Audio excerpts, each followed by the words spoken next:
ಓಂ ಅಚಿಂತ್ಯ ವ್ಯಕ್ತರೂಪಾಯ ನಿರ್ಗುಣಾಯ ಗುಣಾತ್ಮನೇ ಸಮಸ್ತ ಜಗದಾಧಾರ ಮೂರ್ತಯೇ ಬ್ರಹ್ಮಣೇ ನಮಃ. ಓಂ ಶಾಂತಿ ಶಾಂತಿ ಶಾಂತಿ. ನಾವು ಗುರುಗೀತೆಯ ವಿಚಾರ ಮಾಡ್ತಿದ್ವಿ. ಈ ವಿಚಾರದಲ್ಲಿ 173ನೇ ಶ್ಲೋಕ ತನಕ ವಿಚಾರ ಮಾಡಿದ್ವಿ. ನೆಕ್ಸ್ಟ್ 177ನೇ ಶ್ಲೋಕ. ಏಕಾಕಿ ನಿಸ್ಪೃಹ ಶಾಂತಃ ಚಿಂತಾಸೂಯಾದಿವರ್ಜಿತಃ ಬಾಲ್ಯಭಾವೇನ ಯೋ ಭಾತಿ ಬ್ರಹ್ಮಜ್ಞಾನಿ ಸ ಉಚ್ಯತೆ. ಬ್ರಹ್ಮಜ್ಞಾನಿ ಗುರುಗಳಂದರೆ ಹೇಗಿರ್ತಾರಂದರೆ ಏಕಾಕಿ ನಿಸ್ಪೃಹ, ಏಕಾಂತಶೀಲತೆ ಕಾಣಿಸ್ತಾ ಇರುತ್ತೆ. ಹೆಚ್ಚು ಸಂಪರ್ಕಗಳಾಗಲಿ, ಹೆಚ್ಚು ಅನಾತ್ಮ ವಸ್ತುಗಳ ಜೊತೆ ಸಂಘ ಇಟ್ಕೊಳ್ಳೋ ಅಂಥ ಚೇಷ್ಟೆಗಳಾಗಲಿ ಏನೂ ಕಾಣಿಸೋದಿಲ್ಲ. ಅದಕ್ಕೆ ಮುಮುಕ್ಷುಗಳಾದವರು ಕೂಡ ಈ ಏಕಾಂತಶೀಲತೆಯನ್ನು ಅಭ್ಯಾಸ ಮಾಡ್ಕೋಬೇಕು. ಏನು ನಾರಾಯಣ ಚೈತನ್ಯ ಕಾಣಿಸ್ಬಾರ್ದು. ಅಸಲು ಆಶ್ರಮದಲ್ಲಿ ನಾರಾಯಣ ಚೈತನ್ಯ ಇದಾನೋ ಇಲ್ವೋ ಅಂತ ಡೌಟ್ ಬರಬೇಕು. ಅಷ್ಟು ಅವ್ಯಕ್ತ ಲಿಂಗ ಅಂತಿರಬೇಕು. ಸೌಂಡುಗಳು ಕಿರ್ಚಾಡ್ಕೊಳ್ಳೋದು, ಯಾವಾಗಲೂ ಜೊತೆಗೆ ಮಂದಿ ಇರಬೇಕು ಮಾತಾಡ್ಕೊಳ್ಳೋದಕ್ಕೆ. ಇವೆಲ್ಲ ಸಾಧಕರ ಲಕ್ಷಣಗಳಲ್ಲ. ಏಕಃ ಭಿಕ್ಷು ಯಥೋಕ್ತಃ ಸ್ಯಾತ್ ದ್ವಾಭ್ಯಾಂ ತು ಮಿಥುನಂ ಭವೇತ್ ತ್ರಿಭಿಗ್ರಾಮಃ ಸಮಾಖ್ಯಾತಃ ಚತುರ್ಭಿಸ್ತು ನಗರಾಯತೆ. ಒಬ್ಬನೇ ಸಾಧಕನಿದ್ದನಂದರೆ ಯಥಾರ್ಥವಾಗಿರ್ತಾನೆ, ಅವನು ಒಳ್ಳೆ ಸಾಧನೆ ಮಾಡ್ಕೊತಾ ಇರ್ತಾನೆ. ದ್ವಾಭ್ಯಾಂ ತು ಮಿಥುನಂ ಭವೇತ್. ಇಬ್ಬರು ಕಲ್ತ್ರಂದ್ರೆ ನೀನು ಗಂಡ ಹೆಂಡತಿ ಮಾತಾಡ್ಕೊಂಡಂಗೆ ಏನೋ ಒಂದು ಮಾತುಗಳು ಬರ್ತಾನೇ ಇರ್ತವೆ. 3 ಜನ ಇದ್ದರಂದ್ರೆ ಒಂದು ಊರು ದೊಡ್ಡ ಊರು ಥರ ಊರಿದ್ದಂಗೆ. 4 ಜನ ಕಲ್ತ್ರೆ ದೊಡ್ಡ ಸಿಟಿ ಆದಂಗೆ ಅಂದ್ಬಿಟ್ಟು. ಆದ್ದರಿಂದ ಏಕಾಂತಶೀಲತೆ ಇರಬೇಕು. ನಮಗೆ ಋಷಿಕೇಶ್ ಕೈಲಾಸ ಆಶ್ರಮದಲ್ಲಿ ಮಂಡಲೇಶ್ವರ ಅವ್ರ ಕಿಟಕಿಯಿಂದ ಹೊರಗಡೆ ಎಲ್ಲ ಕೂತ್ಕೊಳ್ಳೋದಕ್ಕೆ ಥರ ಸೆಲ್ಫ್ ಬಂಡೆಗಳೆಲ್ಲ ಇತ್ತು. ಅಲ್ಲಿ ಕೂತ್ಕೊಂಡು ಏನೋ ಸ್ವಲ್ಪ ಜೋಕುಗಳು ಹೇಳ್ಕೊಂಡು ಜೋರಾಗಿ ನಗ್ತಾಯಿದ್ವಿ ಒಂದು ಸತಿ. ಮತ್ತು ಕರೆಸ್ಬಿಟ್ಟಿದ್ದನು. ಇವೆಲ್ಲ ಎಂಟರ್ಟೈನ್ಮೆಂಟ್ ಪ್ಲೇಸಲ್ಲ, ಇದು ಗಂಭೀರವಾಗಿರುವಂಥ ಪ್ಲೇಸ್. ಇದು ಈ ಫ್ರೆಂಡ್ಶಿಪ್ಗಳು ಕಲ್ತು ಕೂತ್ಕೊಂಡು ಮಾತಾಡ್ಕೊಳ್ಳೋದು ಎಲ್ಲ ಅಂದರೆ ವಿಚಾರ ಮಾಡಬೇಕಾದ್ರೆ ಶಾಸ್ತ್ರದ ವಿಚಾರ ಮಾಡಿ. ಒಂದು ಶ್ಲೋಕ ತಗೊಳ್ಳಿ, ಶ್ಲೋಕದ ಬಗ್ಗೆ ನಿನಗೆ ತಿಳಿದಿದ್ದು ಅವ್ರಿಗೆ ಹೇಳೋ, ಅವ್ರು ತಿಳಿದಿದ್ದು ನಿನಗೆ ಹೇಳ್ತಾರೆ. ಈ ಥರ ಇದು ಆತ್ಮವಿಷಯಕ ವಿಚಾರಗಳು ಮಾಡಬೇಕಷ್ಟೇ ಹೊರತು ಇನ್ನು ಪೂರ್ವಾಶ್ರಮದಲ್ಲಿದ್ದ ಎಲ್ಲ ಅಭ್ಯಾಸಗಳೆಲ್ಲನೂ ಎಲ್ಲ ಬ್ರೇಕ್ ಆಗಬೇಕು ಅಂದ್ಬಿಟ್ಟು ಅವ್ರು ಹೇಳಿದ್ರು. ಈ ಕೈಲಾಸ ಆಶ್ರಮದಲ್ಲಿ ಮಾರ್ನಿಂಗ್ ಹೊತ್ತು ಆರತಿ ಇರಲಿಲ್ವಂತೆ. ಸನ್ಯಾಸಿಗೆ ಏನೂ ನಿಯಮ ಇರೋದಿಲ್ಲ. ಇದು ಮಠ ಆಮ್ನಾಯದಿಂದ ಕೆಲವೊಂದು ಈ ಆರತಿಗಳು, ಮಧ್ಯಾಹ್ನದ ಹೊತ್ತು ಭಗವದ್ಗೀತೆ ಶ್ಲೋಕ, ಇವೆಲ್ಲ ಹೊಸದಾಗಿ ಋಷಿ ಪರಂಪರೆಯಲ್ಲಿ ಮಾಡಿಕೊಂಡಿರೋಂಥ ರೂಲ್ಸು. ಏನು ಸಂಧ್ಯಾ ಆಗಲಿ ಏನೂ ಆಗಲಿ ಸನ್ಯಾಸ ತಗೊಂಡ ಮೇಲೆ ಏನೂ ನಿಯಮಗಳಿರೋದಿಲ್ಲ, ಏನೂ ಪಾಲನೆ ಮಾಡಬೇಕಾಗಿಲ್ಲ.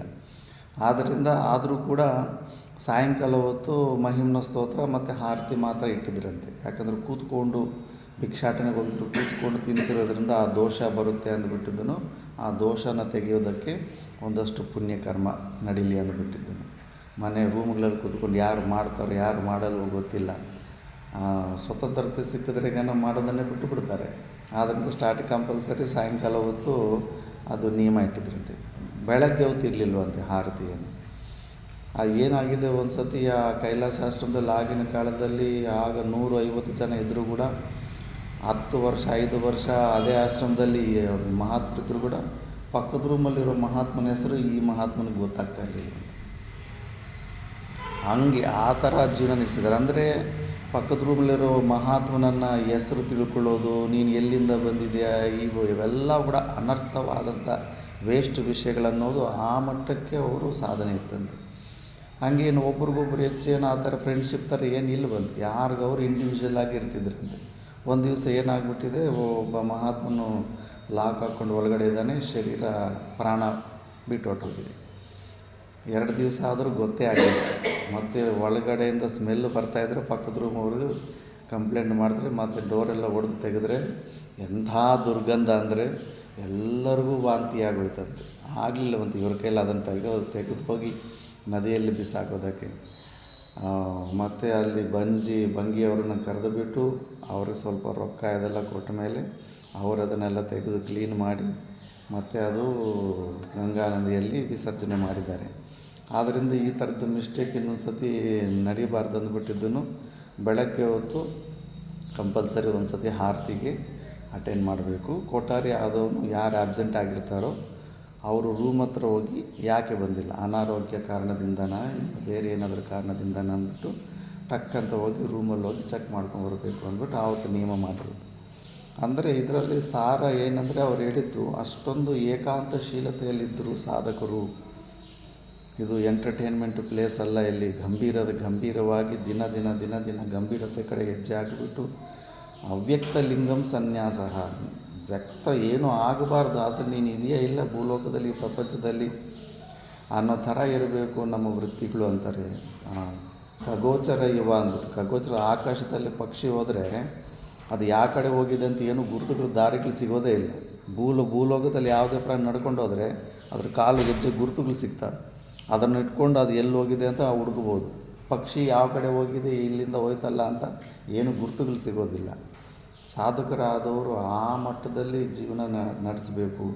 ಅವ್ಯಕ್ತ ಲಿಂಗ ಅಂದ್ಬಿಟ್ಟು ಹೆಚ್ಚು ಹೊರಗಡೆ ನಮ್ಮ ಐಡೆಂಟಿಟಿಯನ್ನು ಹೆಚ್ಚು ಹೊರಗಡೆ ರಿವೀಲ್ ಮಾಡ್ಕೊತಾ ಇರಬಾರ್ದು. ಲೋ ಪ್ರೊಫೈಲಲ್ಲೇ ಸೈಲೆಂಟಾಗಿ ನಮ್ಮ ಸಾಧನೆ ಮಾಡ್ಕೊತಾ ಇರಬೇಕು. ಅಭ್ಯಾಸ ಯಾಕಂದರೆ ಯಾವತ್ತೋ ಒಂದು ದಿವಸ ನಿರ್ವಿಕಲ್ಪ ಸಮಾಧಿ ಸ್ಥಿತಿಗೆ ಹೋಗಲೇಬೇಕು. ನೀನು ಆ ಸ್ವರೂಪದಲ್ಲಿ ನಿಲ್ತಿದ್ದೆ ಅಂದ್ರೆ ಎಲ್ಲ ಕ್ರಿಯೆಗಳು ಒಂದು ದಿವಸ ಬಂದಾಗ್ತವೆ. ವಿವೇಕ ಚೂಡಾಮಣಿಯಲ್ಲಿ ಒಂದು 100-150 ಶ್ಲೋಕಗಳು ಕೇವಲ 3 ವಿಷಯಗಳ ಬಗ್ಗೆನೇ ಮಾತಾಡ್ತು. ಪೂರ್ವ ಜನ್ಮದ ವಾಸನೆಗಳು, ಆ ವಾಸನೆಗಳ ಪ್ರಭಾವದಿಂದ ಆ ವಿಷಯಗಳ ಚಿಂತನೆ, ಆ ಚಿಂತನೆಯಿಂದ ಆ ವಿಷಯನ ಹೊಂದಬೇಕಂತ ಮಾಡೋ ಕ್ರಿಯೆ ವಿಷಯ ಚಿಂತನೆ, ಪೂರ್ವಜನ್ಮದ ವಾಸನೆ ಪ್ರಭಾವ, ಇವು 3 ಬಗ್ಗೆ ಸ್ವಲ್ಪ ಹುಷಾರಾಗಿರಿ. ಒಂದೊಂದು ಕಡಿಮೆ ಮಾಡ್ಕೊತಾ ಇರಬೇಕು. ಏನಾಗುತ್ತೆ ಬಿಡು, ನನಗೆ ಮನಸ್ಸಿನಲ್ಲಿ ಅಟ್ಯಾಚ್ಮೆಂಟ್ ಅಂತ ಫುಲ್ಲು ಕೈಕಾಲಲ್ಲಿ ಕ್ರಿಯೆಗಳು ಜಾಸ್ತಿ ಮಾಡ್ಕೊತ ಹೋಗ್ತಾಯಿದ್ರೆ ಒಳಗಡೆ ಭಾವನೆ ಇಲ್ದಿರನೇ ಕ್ರಿಯೆಗಳು ನಡೀತಾವೆ, ಕರ್ತೃತ್ವ ಇಲ್ದಿರನೇ ಕ್ರಿಯೆಗಳು ನಡೀತಾವೆ. ಜೀವನ್ಮುಕ್ತ ಪುರುಷನಿಗಾದ್ರೆ ಅದು ಸ್ವಾಭಾವಿಕವಾಗಿ ನಡೀತಾ ಇರುತ್ತೆ. ಆದ್ದರಿಂದ ಕ್ರಿಯೆಗಳು ಇವೆಲ್ಲ ಕೂಡ ಸೈಲೆಂಟಾಗಿ ಆ ಏಕಾಂತಶೀಲತೆ ಬರಬೇಕು. ವಿವಿಕ್ತ ದೇಶ ಸೇವಿತ್ವಂ ಅಂತ ಅಮಾನಿತ್ವದ ಲಕ್ಷಣದಲ್ಲಿ ಕೂಡ ಬರುತ್ತೆ. ನಿನ್ನ ದಿನಚರ್ಯದಲ್ಲಿ ಮಿನಿಮಮ್ ಕ್ರಿಯೆಗಳು ಕಟ್ಟಾಗ್ತಾ ಯಾವತ್ತೋ ಒಂದು ದಿವಸ ಕ್ರಿಯಾ ಇಲ್ಲದೇ ಇರೋವಂಥ ಸ್ವರೂಪದಲ್ಲೇ ನೀನು ನಿಂತು ಬಿಡಬೇಕು. ಮಾತಾ ಮಾಣಿಕೇಶ್ವರಮ್ಮವ್ರು ನೋಡಿ, 8 ವರ್ಷ ವಯಸ್ಸಿನಲ್ಲೇ ಏನು ಶಿವನಿಗೆ ಡೈಲಿ ಪೂಜೆ ಮಾಡ್ತಾಯಿದ್ದೀನಿ, ಪ್ರತ್ಯಕ್ಷನೇ ಆಗಲಿಲ್ಲ, ನೈವೇದ್ಯ ಇಡ್ತಿ ಎಲ್ಲ ಮಾಡ್ತಾಯಿದ್ದೀನಿ. ಭಗವಂತ ಅಂದರೆ ಏನು ಬಂಡೆ ಕಲ್ತಾರ ಸುಮ್ಮನೆ ಎದ್ದು ಬಿಡೋದನ್ನು, ಹಾಗಾದ್ರೆ ನಾನು ಬಂಡೆ ಕಲ್ತಾರೇನು ಸುಮ್ಮನೆ ಎದ್ದು ಬಿಡ್ತೀನಿ ನೋಡಿ. ಆ ಥಾಟು ನೋಡಿ ಮೈಂಡಿಗೆ ಹೆಂಗೆ ಬರುತ್ತೆ. ಭಗವಂತ ಬಂಡೆ ಕಲ್ತಾರ ಕದಲ್ದಿರ ಇದ್ದಾನಂದ್ರೆ ನಾನು ಹಂಗೆ ಕದಲ್ದಿರ ಎದ್ದು ಬಿಡ್ತೀನಿ. ನಮಗೂ ಹಂಗೆ ಬರಬೇಕಲ್ಲ. ಭಗವಂತ ನಿಷ್ಕ್ರಿಯ ಸ್ವರೂಪನು, ಅವನಲ್ಲಿ ಯಾವುದೇ ಕ್ರಿಯೆ ಇಲ್ಲ. ಮತ್ತು ನಾನು ಯಾಕೆ ಕ್ರಿಯೆಗಳು ಮಾಡಬೇಕು, ನಾನು ನಾನು ಕ್ರಿಯಾರಹಿತವಾದ ಸ್ವರೂಪದಲ್ಲೇ ಹೊಟ್ಟೋಗ್ಬಿಡ್ತೀನಿ ಅಂತ ಒಂದು ಯೋಚನೆ ಮಾಡಿ. ನಮ್ಮ ಭಾರತ ದೇಶದಲ್ಲಿ ಎಷ್ಟು ಚರಿತ್ರೆ ಇದ್ದಾರೆ. 10 ವರ್ಷ 15 ವರ್ಷ ಕದಲ್ದಿರ ಒಂದೇ ಜಾಗದಲ್ಲಿ ಕೂತಿದ್ದಾರೆ. ಅವರು ನಮ್ಮಂಥ ಕೈ ಕಾಲಿರೋಂಥ ಮನುಷ್ಯರು, ಹಸಿವು ಬಾಯಾರಿಕೆ ನಮಗಿರೋ ಸಮಸ್ಯೆಗಳೆಲ್ಲವೂ ಅವ್ರಿಗೂ ಇತ್ತು. ಅವರು ಹೇಗೆ ಕೂತ್ಕೊಳ್ಳೋಕ್ಕಾಯ್ತು? ನಿಷ್ಕ್ರಿಯವಾಗಿ ಹೇಗೆ ಶರೀರದಲ್ಲಿರೋ ಕ್ರಿಯೆಗಳನ್ನು ಸಂಪೂರ್ಣವಾಗಿ ನಿಲ್ಲಿಸೋದಕ್ಕೆ ಹೇಗೆ ಸಾಮರ್ಥ್ಯ ಬಂತು? ನಾವು ಆ ಥರ ಮಾಡೋಕ್ಕೆ ಏಕೆ ಆಗ್ತಾಯಿಲ್ಲ? ಯಾಕಂದರೆ ಇದರಲ್ಲಿ ಸಿಕ್ಕಾಕೊಂಡ್ಬಿಟ್ಟಿದ್ದೀವಿ, ವಿಚಾರ ಮಾಡ್ತಾಯಿಲ್ಲ. ಕ್ರಿಯೆಗಳಿಗೆ ಇವೆಲ್ಲ ಗ್ರ್ಯಾಂಟೆಡಾಗಿ ತಗೊಂಡ್ಬಿಟ್ಟಿದ್ದೀವಿ. ಏನಾಗುತ್ತೆ ಬಿಡು ಮಾಡ್ಕೊತ ಹೋಗ್ತಾಯಿದ್ರಂತ ಇಲ್ಲ. ದಿನದಿನಕ್ಕೆ ನೀವು ಇರೋವಂಥ ರೂಮ್ಗಳೇ ಗುಹೆ ಥರ ತಯಾರಾಗಿಬಿಡಬೇಕು. ಗುಹೆಯಲ್ಲಿ ಹೋಗಿರೋ ಯೋಗಿ ಹೆಂಗಿದ್ದಾನೆ ಏನು ಅಂತ ಯಾರಿಗೇನು ಗೊತ್ತಾಗಲ್ಲೋ ಹಾಗೆ ಅವ್ಯಕ್ತ ಲಿಂಗವಾಗಿರಬೇಕು. ಆ ಥರ ಏಕಾಗಿ ಗುರುಗಳು ಈ ಥರ ಸ್ವಭಾವವುಳ್ಳವರಾಗಿರ್ತಾರೆ. ಹೆಚ್ಚು ಹೊರಗಡೆ ಹೈ ಪ್ರೊಫೈಲಾಗಿ ಇವ್ರಿಗೂ ತೋರಿಸ್ಕೋಬೇಕಂತಿಲ್ಲ.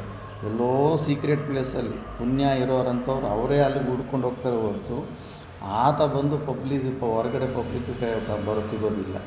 ಅಂಥ ಏಕಾಂತಶೀಲತೆ ಇರೋಂಥವನು ನಿಸ್ಪೃಹ ಅಂದರೆ ಹೊರಗಡೆ ಇರೋ ವಿಷಯಗಳು ಭೋಗ ವಿಷಯಗಳಲ್ಲಿ ಸುಮ್ಮನೆ ಏನೋ ತಿಂತಾ ಇದ್ದಾನೆ ಸ್ವಲ್ಪ ಶರೀರದಲ್ಲಿ ಕ್ರಿಯೆಗಳು ನಡೀತಾ ಇದೆ, ಬಟ್ ಯಾವುದಕ್ಕೂ ಅಂಟಿಕೊಂಡಿರೋದಿಲ್ಲ ಅಂತ ನಿಸ್ಪೃಹ ತತ್ವದಲ್ಲಿರ್ತಾನೆ, ಶಾಂತನಾಗಿರ್ತಾನೆ. ನಾವು ಕೂಡ ಅಷ್ಟೇ ಶಾಂತರಾಗಿರಬೇಕು. ಮನಸ್ಸನ್ನು ಸುಮ್ಮನೆ ಎಂಬ್ರೇಸ್ ಮಾಡ್ಕೊಳ್ಳೋದು, ಉದ್ವಿಗ್ನತೆಗೆ ತಂದುಕೊಳ್ಳೋದು, ಇವೆಲ್ಲ ಅಭ್ಯಾಸ ಮಾಡ್ಕೋಬೇಕು. ನಮ್ಮ ಸುತ್ತು ನಡೀತಾ ಇರೋವಂಥ ವರ್ಸ್ಟ್ ಕ್ರಿಯೆಗಳಿಗೆಲ್ಲ ನಾವು ಒಳಗಡೆ ರಿಯಾಕ್ಟ್ ಆಗ್ತಾ ಇರೋದು ಸಂಬಂಧವೇ ಇಲ್ಲ. ಎಲ್ಲದಕ್ಕೂ ಅಧಿಷ್ಠಾನ ನೀನೇ ಆಗಿದೆಯಾ. ನಿನ್ನ ಸ್ವಪ್ನದಲ್ಲಿ ಸತ್ವಗುಣ ಆದಂಥ ವ್ಯಕ್ತಿನೂ ನೀನೇ ಆಗಿದ್ದೆ, ಆ ರಜೋಗುಣಿ ಆದಂಥ ವ್ಯಕ್ತಿ ನೀನೇ ಆಗಿದ್ದೆ, ತಮೋಗುಣಿ ಕ್ರೂರ ಸ್ವಭಾವವುಳ್ಳಂಥ ಸಿಂಹ, ಹಾವುಗಳು, ಭೂತ ಪ್ರೇತಗಳು ನೀನೇ ಆಗಿದ್ದೆ. ಎಲ್ಲದಕ್ಕೂ ನೀನೇ ಅಧಿಷ್ಠನಾಗಿದೆಯಾ. ಮತ್ತು ಏನು ಆ ಹೊರಗಡೆ ನೀನು ಸುತ್ತಮುತ್ತ ನಡೆಯೋ ಕ್ರಿಯೆಗಳಿಗೆಲ್ಲ ಅಷ್ಟೊಂದು ಡಿಸ್ಟರ್ಬ್ ಆಗಿ ಮೈಂಡನ್ನು ಎಂಬ್ರೇಸ್ ಮಾಡಿಕೊಂಡ್ರೆ ನಿನಗೆಲ್ಲಿ ಸಿಗುತ್ತೆ ಶಾಂತಿ? ಅನ್ಟಚಬಲ್ ಆಗಿರಬೇಕು. ಈ ಸಂಬಂಧ ಇಲ್ದಿರನೇ ಇರಬಾರ್ದು ಇದರಲ್ಲಿ. ಯಾಕಂದರೆ ವಾಸ್ತವಿಕವಾಗಿ ಇಲ್ಲ ಇದು. ಸ್ವಪ್ನದಲ್ಲಿ ಎಷ್ಟೊಂದೆಲ್ಲ ಅವಕತವಕಗಳು ನಡೀತು, ಅದರ ಬಗ್ಗೆ ಏನಾದರೂ ಚಿಂತನೆ ನಡೀತಾ ಇದೆ. ಯಾಕಂದರೆ ಅದು ಯಥಾರ್ಥ ಅಲ್ಲ, ಸ್ವಲ್ಪ ಸಮಯಕ್ಕೆ ಮಾತ್ರನೇ ಇತ್ತು. ಪ್ರಪಂಚದ ಕೂಡ ಅಷ್ಟೇ ಅಂಥದ್ದೇ ಮಿಥ್ಯ ಈ ಪ್ರಪಂಚ ಅನ್ನೋ ಒಂದು ಜ್ಞಾನದಿಂದ ಶಾಂತಿಯಾಗಿರಬೇಕು. ಮನಸ್ಸಿಗೆ ಅಭ್ಯಾಸ ಮಾಡಿಕೊಂಡ್ರೆ ಶಾಂತಿಯಾಗಿರೋ ಅಂಥ ಅಭ್ಯಾಸ ಆಟೋಮೆಟಿಕ್ಕಾಗಿ ಅದು ಅಭ್ಯಾಸ ಆಗಿಬಿಡುತ್ತೆ.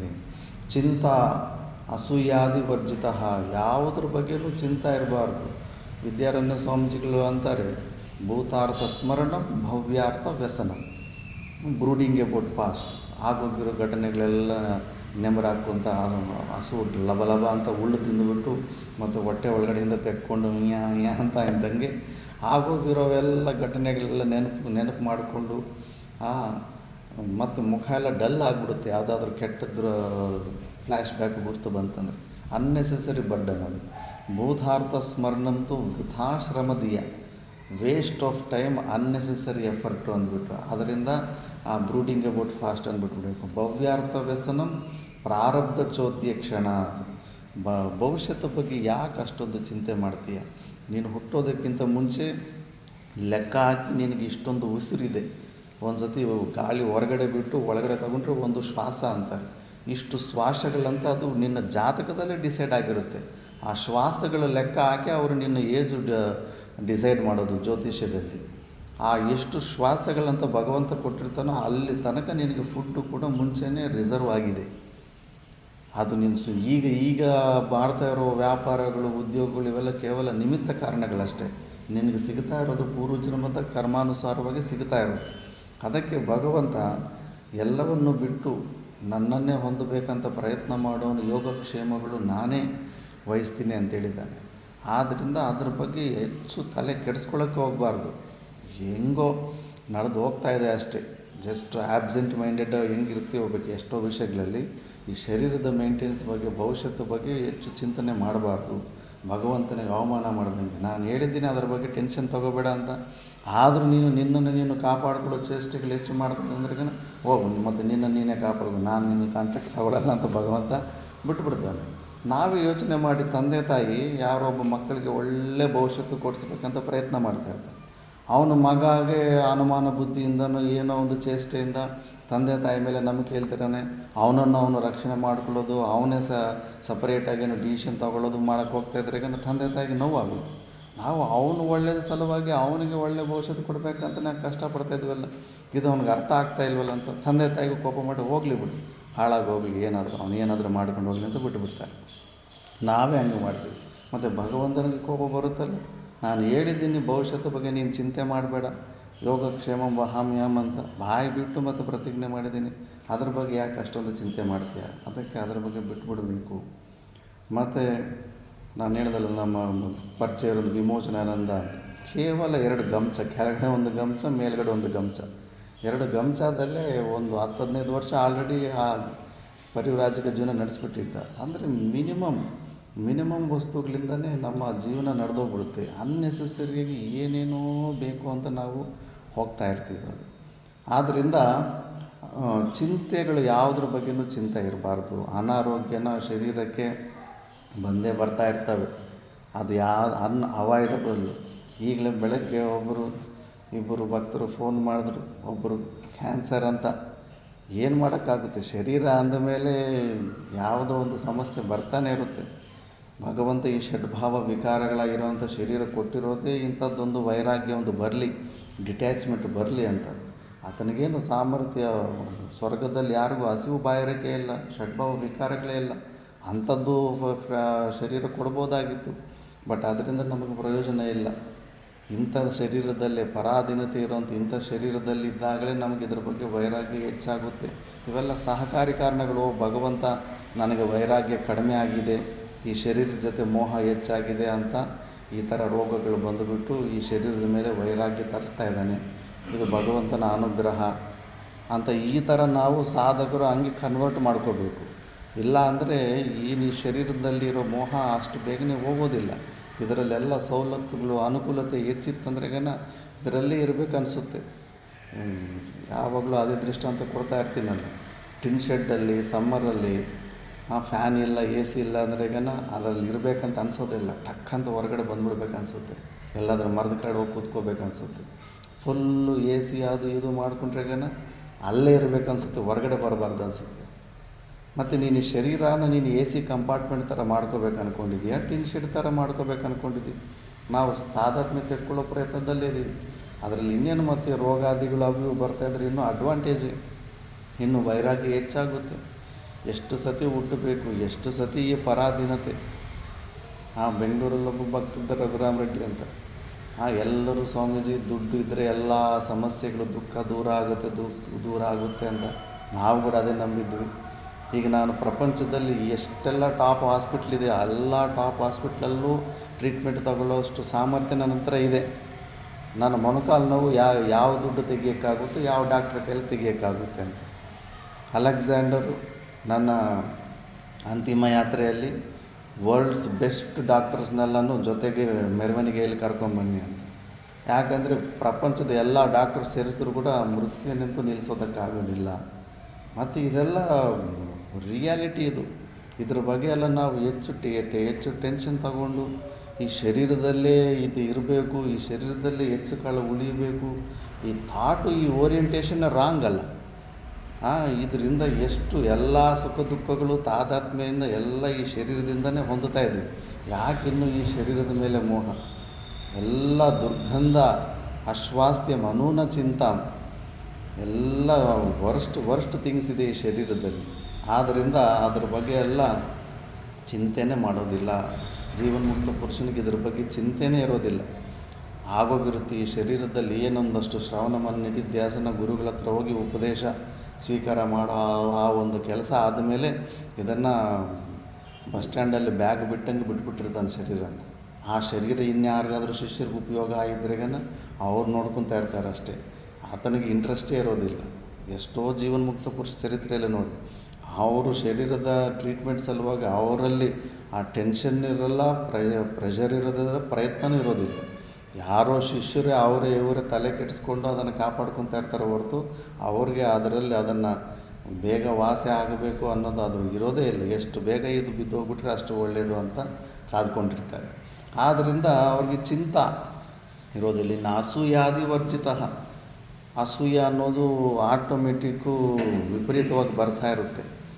ಸ್ವಂತ ಅಣ್ಣ ತಮ್ಮಂದರೇ ಆಗಿರಲಿ, 4 ಜನ ಅಣ್ಣ ತಮ್ಮಂದರಿರಲಿ, ಒಬ್ಬನೇ ಯಾರಾದರೂ ಚೆನ್ನಾಗಿ ದುಡ್ಡು ಸಂಪಾದನೆ ಮಾಡಿ ಇಂಪ್ರೂವ್ ಆಗಿಬಿಟ್ನಂದರೆ ಆ ಬ್ಲಡ್ ರಿಲೇಷನ್ಸಲ್ಲಿ ಕೂಡ ಮಿಕ್ಕಿದ್ದು 3 ಜನ ಅಣ್ಣ ತಮ್ಮಂದರು ಇಷ್ಟ ಆಗೋದಿಲ್ಲ. ಆತನ ಬಗ್ಗೆ ಎಲ್ಲ ನೆಗೆಟಿವ್ ಆಗಿ ಮಾತಾಡಿಕೊಂಡು ಅಸೂಯೆ ಗುಣನ ತರಿಸ್ಕೊಂಡ್ಬಿಡ್ತಾ ಇರ್ತಾರೆ. ಪ್ರತಿ ಒಂದು ವಿಷಯದಲ್ಲೂ ಕೂಡ ಅಸೂಯೆ ಗುಣ ಬಂದುಬಿಡ್ತಾ ಇರುತ್ತೆ. ಆದ್ದರಿಂದ ನಾವು ವಿಚಾರ ಮಾಡಬೇಕು. ಯಾರಿಗೂ ಏನು ನಮಗೇನು ಅನ್ನಿಸ್ತಾ ಇರುತ್ತೆ, ಈ ಜನ್ಮದಲ್ಲಿ ಅಯ್ಯೋ ಅವ್ರೇನು ಹೆಚ್ಚು ಪರಿಶ್ರಮ ಮಾಡಲೇ ಇಲ್ವಲ್ಲ, ಕಷ್ಟಪಡ್ದವ್ರು ಸಿಗ್ತಾ ಇಲ್ಲ, ಕಷ್ಟಪಡದೇ ಇರೋರಿಗೆಲ್ಲ ಸಿಕ್ಕಿಬಿಡ್ತಾ ಇದೆ. ನೀನು ಈ ಜನ್ಮದಲ್ಲಿ ಲೆಕ್ಕಾಚಾರ ಹಾಕ್ಕೊಂಡ್ರೆ ನನಗೆ ಪೂರ್ವ ಜನ್ಮದಲ್ಲಿ ಅವನು ಏನೇನು ಪುಣ್ಯ ಕೆಲಸ ಮಾಡಿದಾನೇನು. ಕರ್ಮ ಸಿದ್ಧಾಂತದಲ್ಲಂತೂ ಯಾರು ಎಷ್ಟು ಪರಿಶ್ರಮ ಮಾಡಿದ್ರೆ ಅಷ್ಟೇ ಅದು ಅವನಿಗೆ ಅಷ್ಟೇ ಸಿಗೋದು, ಅದಕ್ಕಿಂತ ಹೆಚ್ಚೇನು ಸಿಗೋದೇ ಇಲ್ಲ. ಆದ್ದರಿಂದ ಒಂದೇ ಸ್ಕೂಲಲ್ಲಿ ಟೀಚರ್ ಒಂದೇ ಥರ ಪಾಠ ಹೇಳಿದ್ರೆ ಒಬ್ಬನು 100, ಒಬ್ಬನು 50, ಒಬ್ಬನು 0, ಒಬ್ಬನು 10 ಈ ಮಾರ್ಕ್ಸ್ ತಗೊತಾರೆ. ಅಲ್ಲಿ ಟೀಚರ್ ಸಮಾನವಾಗಿ ಕೊಟ್ಟಿದ್ದಾನೆ. ಯಾಕೆ ಅಂದರೆ ಅವರು ಪೂರ್ವ ಜನ್ಮದಲ್ಲಿ ಅವ್ರ ಕರ್ಮಕ್ಕೆ ಅನುಸಾರವಾಗಿ ಒಬ್ಬನಿಗೆ ತೀಕ್ಷ್ಣ ಬುದ್ಧಿ, ಒಬ್ಬನಿಗೆ ಆ್ಯಾವ್ರೇಜು, ಒಬ್ಬನಿಗೆ ಮಂದ ಬುದ್ಧಿ ಇರುತ್ತೆ. ಎಲ್ಲವೂ ಕೂಡ ಪೂರ್ವ ಜನ್ಮದ ಪುಣ್ಯ ಪಾಪ ಕರ್ಮಗಳಿಂದ ಕೃತವಾಗಿರುವಂಥದ್ದು. ಅದಕ್ಕೆ ನಾವು ಎಷ್ಟು ಪುಣ್ಯ ಪಾಪಗಳು ಮಾಡಿದ್ದೀವೋ ಅದರ ಫಲ ನಮಗೆ ಸಿಗ್ತಾಯಿದೆ. ಇನ್ನೊಬ್ಬರಿಗೂ ಅವನವನ ಪುಣ್ಯ ಪಾಪ ಕರ್ಮಗಳಿಂದ ಅವನಿಗೆ ಸ್ವಲ್ಪ ಹೆಚ್ಚು ಕಡಿಮೆ ಸಿಗ್ತಾ ಇರುತ್ತೆ. ಅದನ್ನೆಲ್ಲ ನೋಡಿಬಿಟ್ಟು ನಾವು ಅಸೂಯೆ ಪಟ್ಟರೆ ಅದು ನಮ್ಮದೇ ತಪ್ಪಾಗುತ್ತೆ. ಆ ಮಹಾ ಜೀವನ್ಮುಕ್ತ ಪುರುಷನಲ್ಲಿ ಆ ಅಸೂಯೆ ಗುಣವೇ ಇರೋದಿಲ್ಲ. ಎಲ್ಲರ ಆತ್ಮಸ್ವರೂಪನಾಗಿರ್ತಾನೆ, ಇದು ಸ್ಪಷ್ಟವಾಗಿ ತಿಳಿದಿರುತ್ತೆ. ಮತ್ತು ಇನ್ನು ಅಸೂಯಾದಿ ಅಂದರೆ ಇನ್ನು ಕಾಮ ಕ್ರೋಧಾದಿಗಳು ಇವೆಲ್ಲ ಕೂಡ ಉಪಲಕ್ಷಣ ತಗೊಂಡು ಅವೆಲ್ಲ ಏನು ಇರೋದಿಲ್ಲ. ಬಾಲ್ಯ ಭಾವೇನ ಯೋಗಾದಿ ಬೃಹದಾರಣ್ಯಕ ಉಪನಿಷತ್ತಲ್ಲಿ ಬರುತ್ತೆ, ಬಾಲ್ಯೇನ ಮೌನೇನ ಪಾಂಡಿತ್ಯೇನ ತಿಷ್ಟಾಸೇತ್ ಅಂತ ಬರುತ್ತೆ.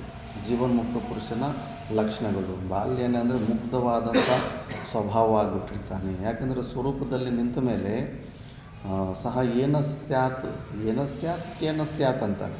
ಅಂದರೆ ಅವ್ನು ಚಪ್ಪಲಿ ಹೊಳ್ಕೊತ ಆ ಜ್ಞಾನ ಬ್ರಹ್ಮಜ್ಞಾನ ಹೊಂದ್ಬಿಟ್ರೆ ಮತ್ತೆ ಹೋಗಿ ಸಿಂಹಾಸನದಲ್ಲಿ ಕೊಡ್ಬೇಕು ಅನ್ಕೊಳ್ಳೋದಿಲ್ಲ. ಮತ್ತು ಅವನ ಆ ವೃತ್ತಿಯನ್ನು ಹಂಗೆ ಬಾಧಿತಾನುವೃತ್ತಿಯಿಂದ ಶರೀರ ಸ್ವಲ್ಪ ದಿವಸ ಆ ಚಪ್ಪಲಿ ಹೊಳ್ಕೊಳ್ಳೋ ಕೆಲಸ ಮಾಡ್ಕೊತಾನೆ ಹಂಗೆ ಎಂಡಾಗ್ಬಿಡುತ್ತೆ ಅದು. ಆದ್ದರಿಂದ ಅಷ್ಟು ಮುಗ್ಧ ಸ್ವಭಾವನಾಗಿರ್ತಾನೆ. ಆ ಕ್ರಿಯೆ ಆಗಲಿ ಅದಾಗಲಿ ಅದಕ್ಕೆ ಸಂಬಂಧ ಇರೋದಿಲ್ಲ. ರೈಕು ಜಟಕಾ ಬಂಡಿ ಓಡಿಸ್ಕೊಂಡು ಜೀವನ ಮಾಡ್ತಿದ್ದ ಮಹಾಜ್ಞಾನಿ ಆಗಿದ್ದ ಧರ್ಮವ್ಯಾಧ ಮಾಂಸದ ವ್ಯಾಪಾರಿ ಆಗಿದ್ದ. ಆದ್ದರಿಂದ ಅದರ ಬಾಲ್ಯ ಭಾವೇನ ತಿಷ್ಟಾಸೇತ್ ಅವರಂಥ ಒಂದು ಮುಗ್ಧವಾದಂಥ ಸ್ವಭಾವವನ್ನು ಹೊಂದಿರುವಂಥವರಾಗಿರ್ತಾರೆ. ಯೋಬಾತಿ ಬ್ರಹ್ಮಜ್ಞಾನಿ ಸಾ ಉಚ್ಯತೆ. ಇಂಥ ಗುರುಗಳ ಬಗ್ಗೆ ನಾನು ಮಾತಾಡ್ತಾ ಇರೋದು ಅಂತ ಶಿವ ಹೇಳ್ತಾ ಇದ್ದಾನೆ. ಯಾರಂದರೆ ಅವರೆಲ್ಲ ಗುರುಗಳೆಲ್ಲ ಈ ಸ್ಥಿತಿಯಲ್ಲಿ ಇರಬೇಕು, ಇವೆಲ್ಲ ಕಾಣಿಸ್ತಿರಬೇಕು ಆ ಗುರುಗಳಲ್ಲಿ, ಇಂಥವರೇ ಗುರುಗಳು ಅಂದ್ಬಿಟ್ಟು. ಮತ್ತು ನಾಸುಕಂ ವೇದಶಾಸ್ತ್ರೇಷು ನಾಸುಕಂ ಮಂತ್ರಯಂತ್ರಕ್ಕೆ ಗುರೋ ಪ್ರಸಾದಾದನ್ಯತ್ರ ಸುಖಂ ನಾಸ್ತಿ ಮಹೀತಲೆ. ನಾಸುಕಂ ವೇದಶಾಸ್ತ್ರೇಷು ಇದೇನು ಅತ್ಯಂತ ತುಚ್ಛ ಭಾವ ತಗೊಳ್ಳಿ ಅಂತಿಲ್ಲ. ಸುಮಾರು ಜನ ಹೆಂಗಿರುತ್ತಂದರೆ ಈ ಗುರುತತ್ವದ ಬಗ್ಗೆ ತಿಳಿದಿರ ಅವರ ಒಂದು ತೀಕ್ಷ್ಣ ಬುದ್ಧಿಯನ್ನು ಈ ಪುಸ್ತಕಗಳನ್ನು ನಂಬಿಕೊಂಡು ಮುಂದೆ ಹೋಗ್ತಾ ಇರ್ತಾರೆ. ಆ ಪುಸ್ತಕಗಳಿರೋದೆಲ್ಲ ಸ್ವಲ್ಪ ತೀಕ್ಷ್ಣ ಬುದ್ಧಿ ಇದ್ದರೆ ತಿಳ್ಕೊಂಬಿಟ್ರೆ ಏನಾಗುತ್ತೆ, ಆ ಗುರುಗೆ ನನಗಿಂತ ಇನ್ನೇನು ಹೆಚ್ಚು ತಿಳಿದಿದೆ, ಆತನಿಗೆ ತಿಳಿದಿರೋಕ್ಕಿಂತ ನನ್ನ ಹತ್ರ ಇನ್ನೂ 4-5 ಎಕ್ಸಾಂಪಲ್, ಇನ್ನೂ ಬೆಸ್ಟ್ ಎಕ್ಸಾಂಪಲ್, ಒಳ್ಳೆ ಎಕ್ಸಾಂಪಲ್ ನನ್ನ ಹತ್ರನೇ ಇದೆ. ನಾನು ಪ್ರವಚನ ಮಾಡಿದಿದ್ರೆ ಇನ್ನೂ ಸ್ವಲ್ಪ ಚೆನ್ನಾಗೇ ಮಾಡ್ತಿದ್ನೇನು. ಇವೆಲ್ಲ ಭಾವನೆಗಳನ್ನು ತಂದುಕೊಂಡ್ಬಿಡ್ತಾನೆ. ಆ ಅಹಂಕಾರದಲ್ಲೇ ಅವನು ಆ ಮಾನಿತ್ವದಿಂದ ಆ ವಿದ್ವತ್ತು ಶ್ರೇಷ್ಠತ್ವ ಎಂಬ ಸ್ಪೆಷಲ್ ಕ್ವಾಲಿಟಿಯಿಂದ ಆ ಮಾನಿತ್ವವನ್ನು ತಂದುಕೊಂಡು ಅಲ್ಲೇ ಅವನ ಜೀವನನ ಅಂತ ಮಾಡ್ಕೊತಾನೆ.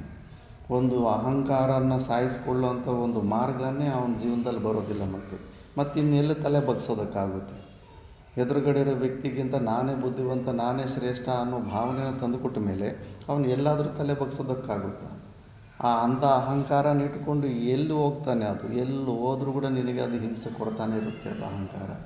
ಆದ್ದರಿಂದ ಆ ದೃಷ್ಟಿಯಲ್ಲಿ ನಾಸುಕಂ ವೇದಶಾಸ್ತ್ರೇಷು, ಈ ವೇದಶಾಸ್ತ್ರಗಳು ಸಿಕ್ಕಾಪಟ್ಟಿ ಭಯಂಕರ. ಇನ್ನೂ ವ್ಯಾಕರಣ ಪದ್ಧತಿಯಲ್ಲಿ ಪಂಚ ವ್ಯಾಖ್ಯಾನ ಲಕ್ಷಣಗಳಿರ್ತವೆ.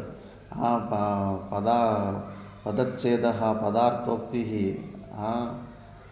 ಸಮಸ್ತ ಪದ ಸಮಾಸ ಬಿಡಿಸೋದು, ಮತ್ತು ಕ್ವಶನ್ಸ್ ಕೇಳಿ ಅದರ ಮತ್ತೆ ಸಮಾಧಾನ ಕೊಡೋದು, ಆಕ್ಷೇಪ ಸಮಾಧಾನ, ಇವೆಲ್ಲ ಪಂಚ ವ್ಯಾಖ್ಯಾನ ಲಕ್ಷಣಗಳು. ಆ ಸ್ಟೈಲಲ್ಲಿ ಇನ್ನೂ ಸ್ವಾಧ್ಯಾಯ ಮಾಡೋದು ಕಠಿಣವಾಗಿರುತ್ತೆ. ವ್ಯಾಕರಣದಲ್ಲೇ ಫೇಲ್ ಆಗಿಬಿಡ್ತಾರೆ. ನಾವು ಓದೋವಾಗ 7-8 ಜನ ಎಲ್ಲ BTech ಮಾಡಿ ಬಂದಿದ್ದರು ಕೈಲಾಸಾಶ್ರಮದಲ್ಲಿ. ಒಬ್ಬರು ಪೂರ್ತಿ ಮಾಡಲಿಲ್ಲ ವ್ಯಾಕರಣ. ನಂದೊಬ್ಬಂದೇ ಇದಾಗಿದ್ದು. ಮತ್ತು ಕೆಲವರು ಇನ್ನೂ ಸ್ಕೂಲ್ ಮೆಟ್ಲು ಕೂಡ ಹತ್ತಿಲ್ಲ. ಅಂಥವರೆಲ್ಲ ಒಂದು 4-5 ಜನ ಚೆನ್ನಾಗಿ ಸ್ಥೈರ್ಯದಿಂದ ಕರೆಕ್ಟಾಗಿ ವ್ಯಾಕರಣನ ಎಲ್ಲ ಕಲಿತು ಬಿಡ್ತಾರೆ. ಕಠಿಣ ಇರುತ್ತೆ ವ್ಯಾಕರಣ, ಸ್ವಲ್ಪ ಸಂಸ್ಕೃತ ವ್ಯಾಕರಣ. ಆದ್ದರಿಂದ ಅದು ಇವೆಲ್ಲ ವೇದಶಾಸ್ತ್ರಗಳು ಬರೀ ಅದನ್ನು ನಂಬ್ಕೊಂಡಿದ್ರೆ ಅದು ಕಠಿಣವಾಗಿರೋಂಥ ಮಾರ್ಗ. ನಾಸುಖಂ, ಅದರಲ್ಲಿ ಏನು ಸುಖ ಇಲ್ಲ. ಫುಲ್ಲು ಅದಕ್ಕೆ ಓಡೋಗ್ತಾ ಇರ್ತಾರೆ, ಆಶ್ರಮ ಬಿಟ್ಟು ಓಡೋಗ್ತಾ ಇರ್ತಾರೆ. ಹೆಚ್ಚು ಕಂಠಸ್ಥ ಮಾಡ್ಕೊಂಬ, ಇಲ್ಲ ಹೆಚ್ಚು ಕ್ವಶನ್ಗಳು ಕೇಳಿದ್ರೆ ತಡೆಯೋಕ್ಕಾಗಿದ್ರೆ ಬಿಟ್ಟು ಆಶ್ರಮನ ಬಿಟ್ಟು ಓಡೋಗ್ಬಿಡ್ತಾರೆ. ಯಾಕಂದರೆ ಆ ಸ್ವಾಧ್ಯಾಯ ಪದ್ಧತಿ ಅಷ್ಟು ಈಸಿ ಅಲ್ಲ. ಅದಕ್ಕೆ ನಾಸುಖಂ ಮಂತ್ರ ಯಂತ್ರಕ್ಕೆ, ಮಂತ್ರ ಜಪಗಳು, ಯಂತ್ರಗಳು, ಸುಮ್ಮನೆ ಮಂತ್ರ ಹೆಂಗೆ ಉಪಾಸನೆ ಮಾಡಬೇಕಂತ ಕೂಡ ಗೊತ್ತಿರಲಿಲ್ಲ. ಸುಮ್ಮನೆ ಏನೋ ಒಂದು ಶಬ್ದನ ಉಚ್ಚಾರಣೆ ಮಾಡ್ಕೊತಾ ಇರ್ತಾರೆ. ಎಷ್ಟೋ ಜನ ಗುರುಮುಖವಾಗಿ ಮಂತ್ರ ತಗೊಂಡಿರೋದಿಲ್ಲ, ಸ್ವಯಂವಾಗಿ ಯಾವುದೋ ಒಂದು ನಾಮ ಜಪ ಮಾಡ್ಕೊತಾ ಇರ್ತಾರೆ. ಅವೆಲ್ಲ ಸುಮ್ಮನೆ ಏನೋ ಸ್ವಲ್ಪ ಅಲ್ಪ ಫಲಗಳು ಕೊಡ್ತಾವೆ ಅಷ್ಟೇ ಹೊರತು ಈ ಬ್ರಹ್ಮಜ್ಞಾನಕ್ಕೆಂತೂ ಕರ್ಕೊಂಬರೋದಿಲ್ಲ. ಮತ್ತು ಗುರೋಹೋ ಪ್ರಸಾದಾದ್ ಅನ್ಯತ್ರ ಸುಖಂ ನಾಸ್ತಿ ಮಹೀತಲೆ. ಗುರುಗಳ ಕೃಪೆಗಿಂತ ಅನ್ಯತ್ರ ಎಲ್ಲೂ ಸುಖ ಇಲ್ಲವೇ ಇಲ್ಲ ಈ ಪ್ರಪಂಚದಲ್ಲಿ. ಇದು ತುಂಬ ಈಸಿಯೆಸ್ಟ್ ವೇ. ಆ ಕಂಪ್ಲೀಟ್ ಈಗೋವನ್ನು ನಾವು ತುಂಬ ಬೇಗನೆ ನಾವು ಅದನ್ನು ತೊಡಗಿಸ್ಕೋಬೋದು. ಅದಕ್ಕೆ ಈ ಪದ್ಧತಿಯಲ್ಲೇ ಮೋಕ್ಷನ ಹೊಂದೋದಕ್ಕೆ ಸಾಧ್ಯ ಆಗುತ್ತೆ ಅಂತ ಉಪನಿಷತ್ತು ಕೂಡ ಹೇಳೋದು. ಮತ್ತು ಚಾರ್ವಾಕ ವೈಷ್ಣವ ಮತೆ ಸುಖಂ ಪ್ರಭಾಕರೇ ನಹಿ ಗುರೋ ಪಾದಾಂತಿಕೆ ಯದ್ವತ್ ಸುಖಂ ವೇದಾಂತ ಸಮ್ಮತಂ. ಚಾರ್ವಾಕರು, ದೇವರಿಲ್ಲ, ದೆವ್ವ ಎಲ್ಲ, ಈ ಶರೀರನೇ ಆತ್ಮ. ಭಸ್ಮೀಭೂತಸ್ಯ ಶರೀರಸ್ಯ ಕುತಃ ಪುನರಾಗಮನಂ. ಋಣಂ ಕೃತ್ವ ಘೃತಂ ಪಿಬೇತ್ ಅಂತ. ಸಾಲ ಮಾಡಿ ಆದರೂ ತುಪ್ಪ ತಿನ್ನು. ಯಾರು ಗೊತ್ತು, ಭಸ್ಮೀಭೂತ ಸತ್ತು ಕಣ್ಣು ಮುಂದೆನೇ ಭಸ್ಮ ಆಗಿಬಿಡ್ತಾ ಇದೆ. ಭಸ್ಮೀಭೂತ ಆಗಿರೋ ಈ ಶರೀರ ಮತ್ತೆ ಇನ್ನೊಂದು ಸತಿ ವಾಪಸ್ ಹುಟ್ಟುತ್ತೆ ಅಂದರೆ ಯಾರು ನಂಬ್ತಾರೆ? ಯಾವ ಥರ ನಾಸ್ತಿಕರ? ಅಯ್ಯೋ, ನಾಸ್ತಿಕರು ಕೂಡ ಪರಂಪರೆ ಇದೆಯಾ? ఏముంటాయి?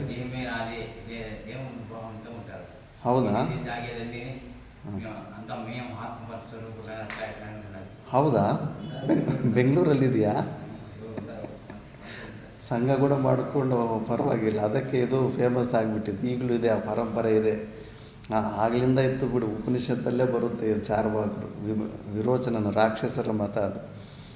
ಮತ್ತು ಚಾರ್ವಾಕ, ವೈಷ್ಣವ ಮತೆ, ಮತ್ತು ಪ್ರಭಾಕರ ಅಂತ ಕುಮಾರಲ ಭಟ್ಟು ಏನು ಒಂದು ಮತ ಇತ್ತು, ವೇದಾಂತ ಏಕದೇಶಿ ಆಗಿರ್ತಾನೆ. ಅದು ಕೂಡ ಶಾಸ್ತ್ರದಲ್ಲೂ ಬರುತ್ತೆ. ಭವಿಷ್ಯ ಪುರಾಣದಲ್ಲಿ, ಶಾಸ್ತ್ರದಲ್ಲಿ ಬರೋ ಈ ಮತ ಮುಂಚೆನೇ ಇತ್ತು.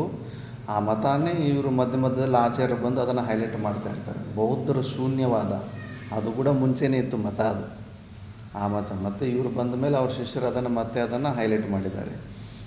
ಇವೆಲ್ಲವೂ ಕೂಡ ಯಾವುದು ನಿನಗೆ ಸುಖ ಕೊಡೋದಿಲ್ಲ. ಸುಮ್ಮನೆ ಟೆನ್ಷನ್ನು, ಹೆಚ್ಚು ಪರಿಶ್ರಮ ಮಾಡಿ ನಿನಗೆ ಯಾವುದು ಕ್ಲಾರಿಟಿನೇ ಇಲ್ದಿರ ಬಿಟ್ಬಿಡ್ತಾವೆ. ಗುರೋಹೋ ಪಾದಾಂತಿಕೆ ಯದ್ವತ್ ಸುಖಂ ವೇದಾಂತ ಸಮ್ಮತಂ. ಗುರುಗಳ ಪಾದದ ಹತ್ರ ಅಂತ ಸಿಗುವಂಥ ಒಂದು ಕ್ಲಾರಿಟಿ, ಒಂದು ಸುಖ ಇಲ್ಲಿ ಯಾವುದರಲ್ಲೂ, ಯಾವ ಶಾಸ್ತ್ರದಲ್ಲೂ, ಯಾವ ಮತದಲ್ಲೂ ಸಿಗೋದಿಲ್ಲ. ನ ತತ್ ಸುಖಂ ಸುರೇಂದ್ರಸ್ಯ ನ ಸುಖಂ ಚಕ್ರವರ್ತಿನ ಯತ್ ಸುಖಂ ವೀತರಾಗಸ್ಯ ಮುನೇರ್ಯೇಕಾಂತವಾಸಿನಃ. ತೈತಿರು ಉಪನಿಷತ್ತಲ್ಲಿ ಬರುತ್ತೆ. ಇದರಲ್ಲಿ ಬ್ರಹ್ಮಾನಂದ ಬಲಿಯಲ್ಲಿ ಅಲ್ಲಿ ಪ್ರಪಂಚದಲ್ಲಿ ಒಂದು ಮನುಷ್ಯಾನಂದ ಅಂತಾರೆ. ಯಾರು ಆನಂದವಾಗಿರ್ತಾರೆ, ಉತ್ಕೃಷ್ಟವಾದ ಆನಂದ ಸ್ಥಿತಿಯಲ್ಲಿ ಅಂದರೆ ಚಕ್ರವರ್ತಿ ಸಾಮ್ರಾಟ್. ಪ್ರಪಂಚಕ್ಕೆಲ್ಲ ಒಬ್ಬನೇ ರಾಜ ಆಗಿರೋನು. ಮುಂಚೆ ಒಬ್ಬನು ರಾಜ ಆಗಬೇಕಂದ್ರೆ ಏನು ಮಾಡ್ತಿದ್ದ? ಒಂದು ಅಶ್ವಮೇಧ ಯಾಗನ ಮಾಡಿ ಕುದುರೆಯನ್ನು ಬಿಡ್ತಿದ್ದ.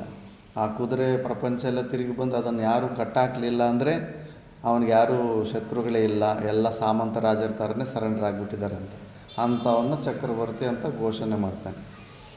ಈಗ ಆ ಚಕ್ರವರ್ತಿ ಆಗೋದಕ್ಕೆ ಯಾರಿಗೂ ಚಾನ್ಸೇ ಇಲ್ಲ. ಅಂಥ ಚಕ್ರವರ್ತಿಗೆ ಅನುಕೂಲವಾದಂಥ ಪತ್ನಿ, ಅನುಕೂಲವಾದಂಥ ಸೇನಾಧಿಪತಿ ಸೈನ್ಯ, ಅನುಕೂಲವಾದಂಥ ಮಕ್ಕಳು, ಅನುಕೂಲವಾದಂಥ ಆರೋಗ್ಯ, ಇವೆಲ್ಲ ಇದ್ದರೆ ಅವನಿಗೆ ಒಂದು ಮನುಷ್ಯಾನಂದ ಸಿಗುತ್ತೆ ಪ್ರಪಂಚದಲ್ಲಿ.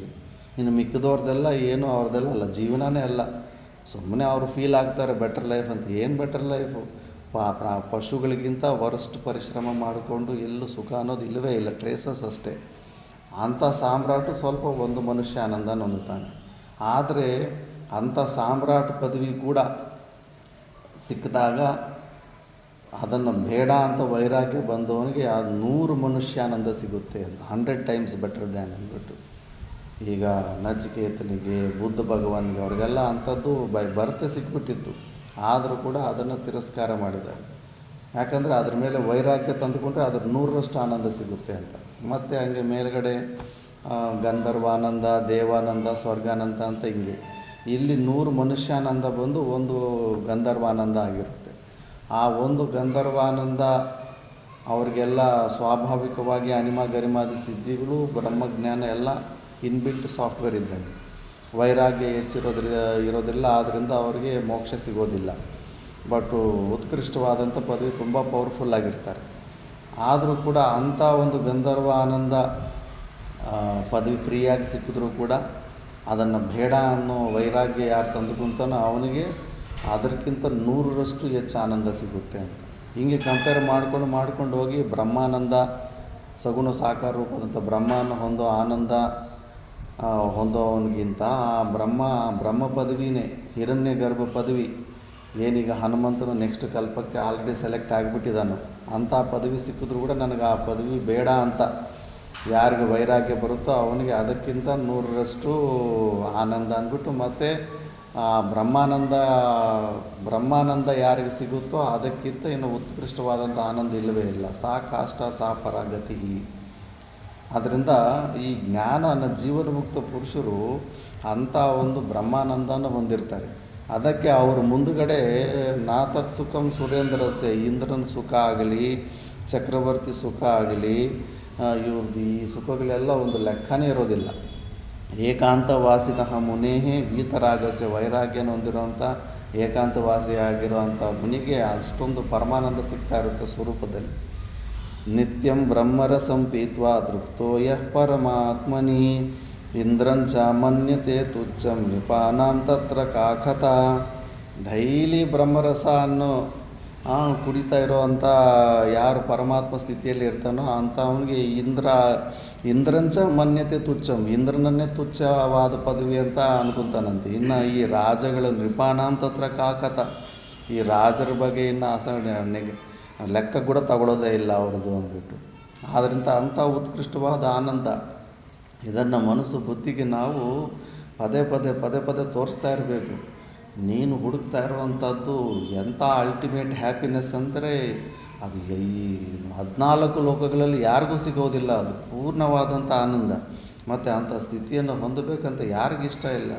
ಹೆಚ್ಚು ಅದರ ಬಗ್ಗೆ ಮಹತ್ವ ಬೆಳೆಸ್ಕೊತಾ ಇರಬೇಕು. ಯಾವಾಗ ಅಂತ ಪೂರ್ಣ ಸ್ಥಿತಿಯಲ್ಲಿ ಇರ್ತೀನಿ, ಯಾವಾಗ ಅಂತ ಮನಸ್ಸು ಬುದ್ಧಿಗಳಿರೋ ಅಷ್ಟು ಹೊತ್ತು ಆವಾಗ ಅದರ ಮೇಲೆ ಹೆಚ್ಚು ಮಹತ್ವ ಬುದ್ಧಿ ಬೆಳೆಸ್ಕೊಂಡ್ರೆ ಅದನ್ನು ಹೊಂದಬೇಕಂತ ಸಾಧನೆಗಳು ಕ್ಲಾರಿಟಿ ಅದರ ಬಗ್ಗೆನೇ ತಚ್ಚಿಂತನಂ ತತ್ಕಥನಂ ಅನ್ಯೋನ್ಯಂ ತತ್ ಪ್ರಬೋಧನಂ ಆತ್ಮಪರತ್ವಂ ಬ್ರಹ್ಮಾಭ್ಯಾಸಂ ವಿದುರ್ಬುಧ ಅಂತಾರೆ. ಅದರ ಬಗ್ಗೆನೇ ಚಿಂತನೆ ಹೆಚ್ಚಾಗುತ್ತೆ. ಯತಃ ಪರಮಕೈವಲ್ಯಂ ಗುರುಮಾರ್ಗೇಣ ವೈಭವೇತ್ ಗುರುಭಕ್ತಿರತಃ ಕಾರ್ಯ ಸರ್ವದಾ ಮೋಕ್ಷಕಾಂಕ್ಷಿಭಿಃ. ಅದಕ್ಕೆ ಅಂಥ ಪರಮ ಕೈವಲ್ಯನ ಹೊಂದಬೇಕು ಅನ್ನೋರು ಈ ಗುರು ಮಾರ್ಗವನ್ನೇ ಅವಲಂಬನೆ ಮಾಡಬೇಕು. ಉಪನಿಷತ್ತು ಕೂಡ ಶಾಸ್ತ್ರ ಹೇಳ್ತಾ ಇದೆ, ಆಚಾರ್ಯವಾನ್ ವೇದೋ ಪುರುಷ ಆಚಾರ್ಯ ದೇವ ವಿದ್ಯಾ ಸಾಧಿಷ್ಟಂ ಭವತಿ ಅಂದ್ಬಿಟ್ಟು. ಯಾಕಂದರೆ ಇದು ಈ ಗುರುಗಳು ಶಾಸ್ತ್ರ ಹೇಳಿರೋ ಮಾರ್ಗದಲ್ಲಿ ಫಸ್ಟು ನಿನ್ನ ಜೀವನದಲ್ಲಿ ಒಬ್ಬ ಗುರು ಬರಲಿ. ನಿನ್ನಲ್ಲಿ ಆ ಶಿಷ್ಯತ್ವ ರೆಡಿ ಆದ್ರಾಗ ನಾನು ಹೊರಗಡೆ ಇದ್ದೇ ಇರ್ತಾನೆ, ಕಂಪಲ್ಸರಿ ಇದ್ದೇ ಇರ್ತಾನೆ. ಅದು ಏಕ ಏವಾದ್ವಿತೀಯೋಹಂ ಗುರುವಾಕ್ಯೇನ ನಿಶ್ಚಿತಃ ಏವಮಭ್ಯಸ್ಯತಾ ನಿತ್ಯಂ ನ ಸೇವ್ಯಂ ವೈ ವನಾಂತರಂ. ಏಕ ಏವ ಅದ್ವಿತೀಯೋಹಂ, ಒಂದೇ ಇರೋದು, ಏಕಮೇವ ಅದ್ವಿತೀಯಂ ಅಂದ್ಬಿಟ್ಟು. ಇನ್ನೊಂದು ಎರಡನೇ ವಸ್ತು ಪ್ರಪಂಚದಲ್ಲಿ ಇಲ್ಲ. ಒಂದೇ ಒಂದು ಸತ್ಯವಾದಂಥ ವಸ್ತು ಇದೆ, ಅದು ಪರಮಾತ್ಮನೇ, ಅದು ನಿನ್ನ ಸ್ವಭಾವವೇ ಆಗಿದೆ ಅಂತ ಗುರುವಾಕ್ಯನ ನಿಶ್ಚಿತ. ಗುರುವಾಕ್ಯಗಳಿಂದ ಯಾರು ನಿಶ್ಚಯ ಮಾಡ್ಕೊಂಡ್ಬಿಟ್ಟಿರ್ತಾನೋ ಏವಂ ಅಭ್ಯಸ್ತ ನಿತ್ಯಂ, ಗುರುಗಳು ಹೇಳಿದ ಪ್ರಕಾರದಲ್ಲಿ ಡೈಲಿ ಅದನ್ನೇ ಅಭ್ಯಾಸ ಮಾಡ್ಕೊತಾ ಇದ್ದರೆ ನಾ ಸೇವ್ಯಂ ವೈ ವನಾಂತರಂ, ಕಾಡಿಗೆ ಗುಹೆಗಳಿಗೆ ಅಲ್ಲಿ ಇಲ್ಲಿ ಹೋಗಬೇಕಾದ ಅವಶ್ಯಕತೆ ಇಲ್ಲ. ಅವೆಲ್ಲ ಸಿನಿಮಾಗಳು ಸೀರಿಯಲ್ಗಳು ಪುಸ್ತಕಗಳೆಲ್ಲ ಓದಿಬಿಟ್ಟು ಒಂದು ಪ್ರಕಾರದ ಅಟ್ಯಾಚ್ಮೆಂಟ್ ಇರುತ್ತೆ. ಹಿಮಾಲಯಕ್ಕೆ ಹೋಗಬೇಕು ಅಂತ ಸೌತ್ ಇಂಡಿಯಾದಲ್ಲಿ ಹುಟ್ಟಿದವ್ರಿಗೆ ವಿಪರೀತವಾಗಿ ಆಕರ್ಷಣೆ ಇರುತ್ತೆ. ನಾನು 2012ರಿಂದ ನಾನು ಮಾತಾ ಮಾಣಿಕೇಶ್ವರಂ ಹತ್ರ ಇದ್ದಾಗ ನಾನು ಹೋಗಬೇಕು, ನಾನು ಆ ಕಡೆ ಹೋಗ್ಬೇಕಂದ್ರೆ ಪರ್ಮಿಷನ್ನೇ ಕೊಡಲಿಲ್ಲ. ಆವಾಗಲೇ ಹೇಳಿದ್ದವ್ರು ಗುರುಗೀತೆ ಓದು ಅಂತ. ನನಗೆ ಇವಾಗ ಅರ್ಥ ಆಗ್ತದೆ. ಯಾಕಂದರೆ ನಾನು ಕಾಡಿಗೆ ನನ್ನ ಮೈಂಡಲ್ಲಿ ಇದ್ದಿದ್ದು ಕಾಡು ಗುಹೆಗಳು ಅವೇ ಅಲ್ಲ. ಅಲ್ಲಿ ಹೋದ್ರೇ ಸಾಧನೆ ಆಗುತ್ತೆ, ಅಲ್ಲಿ ಹೋದ್ರೇ ಇದು ಆಗುತ್ತೆ ಅಂದ್ಬಿಟ್ಟು ಬೇಕೇ ಆಗಿಲ್ಲ. ಕಾಡು ಅವೆಲ್ಲ ಏನು ಹೋಗಬೇಕಾಗಿಲ್ಲ. ಮತ್ತು ಕಾಡಿಗೆ ಹೋದರೆ ಗೊತ್ತಾಯಿತು ಏನಿದೆ ಪರಿಸ್ಥಿತಿ ಅಂತ. ಎಷ್ಟು ಇರುವೆಗಳು, ಎಷ್ಟು ನೊಣಗಳು, ಎಷ್ಟು ಸೊಳ್ಳೆಗಳು, ಒಂದು ದಿವಸ ನಡೆಸೋದೇ ದೊಡ್ಡ ಕಷ್ಟ ಆಗಿಬಿಡುತ್ತೆ. ಫುಲ್ಲು ವಿಪರೀತವಾದ ಕ್ರಿಮಿ ಕೀಟಗಳು, ವಿಷಸರ್ಪಗಳು, ಕ್ರೂರ ಜಂತುಗಳು, ಮತ್ತು ಊಟದ ವ್ಯವಸ್ಥೆ ಇರೋದಿಲ್ಲ. ಒಂದಲ್ಲ ಎರಡಲ್ಲ, ಅಲ್ಲಿ ಹೋಗಿ ನೋಡಿ ಬಂದರೆ ಗೊತ್ತಾಗುತ್ತೆ. ಅವೆಲ್ಲ ಅಷ್ಟೇ ಫ್ಯಾನ್ಸಿ ಅಷ್ಟೇ. ಅದು ಯಾವಾಗಲೂ ಆಗಿನ ಕಾಲದಲ್ಲಿರೋ ಶರೀರಗಳು ಅಂಥ ಟಫ್ ಶರೀರಗಳಿತ್ತು. ಅಂಥ ಒಂದು ಎಕ್ಸ್ಟ್ರೀಮ್ ಕಂಡೀಷನ್ಸ್ ಕೂಡ ತಡೆದು ಸಾಧನೆ ಮಾಡೋ ಥರ ಇತ್ತು ಶರೀರಗಳು. ಹಾಂ, ఒకరోజు ಶ್ರೀಶೈಲದಲ್ಲಿ ನಾವು ಹೋಗಿದ್ವಿ. ಎಲ್ಲದು? ಉತ್ತರಾಂಚಲದಲ್ಲಿ. ಹಾಂ ಹಾಂ ಹಾಂ. ಆವಾಗ ಸ್ವಲ್ಪ ಕೂತು ಬಂದು ನೋಡಬೇಕು, ಅದು ಒಂದು ಅನುಭವ ನೋಡಬೇಕು ಹೆಂಗಿರುತ್ತೆ ಅಂದ್ಬಿಟ್ಟು.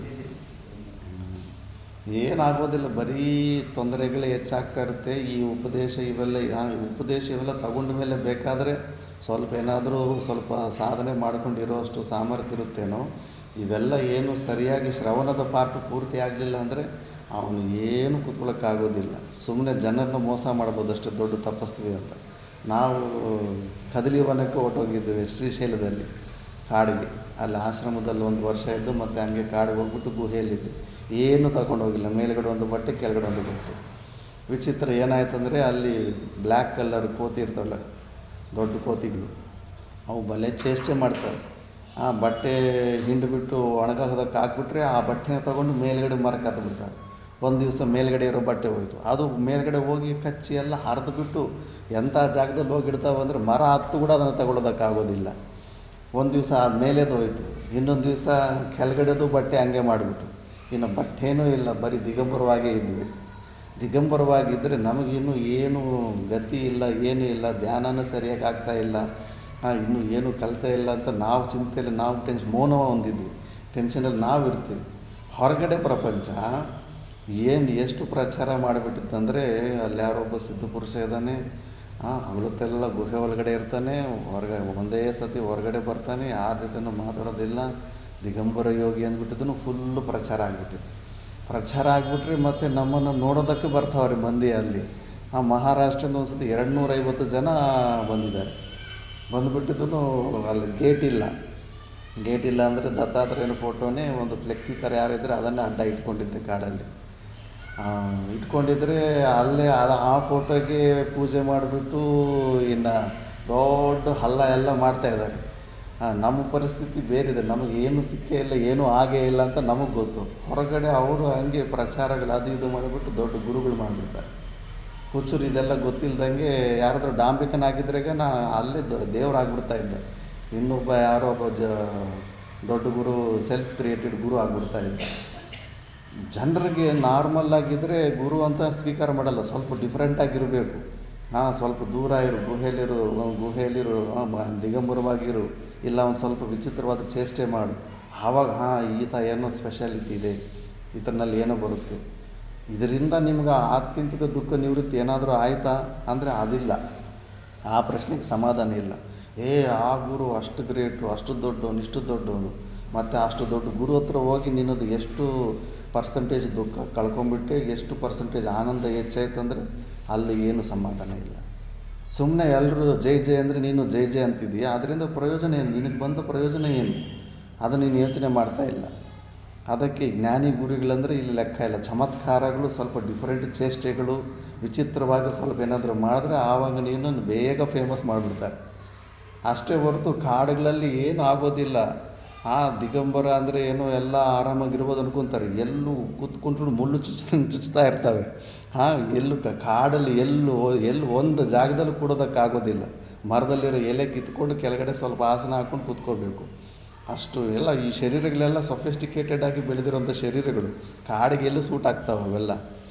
ಮತ್ತು ಆಹಾರದ್ದು ಒಂದು ದೊಡ್ಡ ಸಮಸ್ಯೆ ಇರುತ್ತೆ ಅಲ್ಲಿ.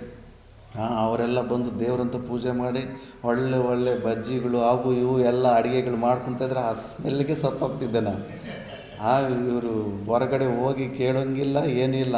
ಸರಿ ಬಿಡೋರೆಲ್ಲ ಹೋದ ಮೇಲೆ ಆ ವಿಗ್ರಹ ಮೂರ್ತಿ ಮುಂದೆ ಎಲ್ಲ ನೈವೇದ್ಯವೆಲ್ಲ ಇಟ್ಟಿರ್ತಾರಲ್ಲ, ಅದಾದರೂ ಹೋಗಿ ತಿನ್ನೋಣ ಅಂತ ನಾನು ಅಂದ್ಕೊಂಡಿದ್ದೆ. ಅವ್ರು ಹೋದ ತಕ್ಷಣವೇ ಕಾಡಲ್ಲ ಅದು ಏನೇನೋ ಹಂದಿನ ಹೆಗ್ಣ ಥರ ಕೆಲವೊಂದು ಜಂತುಗಳಿತ್ತು. ಟಕ ಟಕ ಟಕ ಅಂತ ಎಲ್ಲ ಹೇಳ್ಕೊಂಡು ಹೋಗ್ಬಿಡ್ತು, ಅದು ಕೂಡ ಸಿಗಲಿಲ್ಲ. ಇನ್ನೂ ಡಿಸಪಾಯಿಂಟು.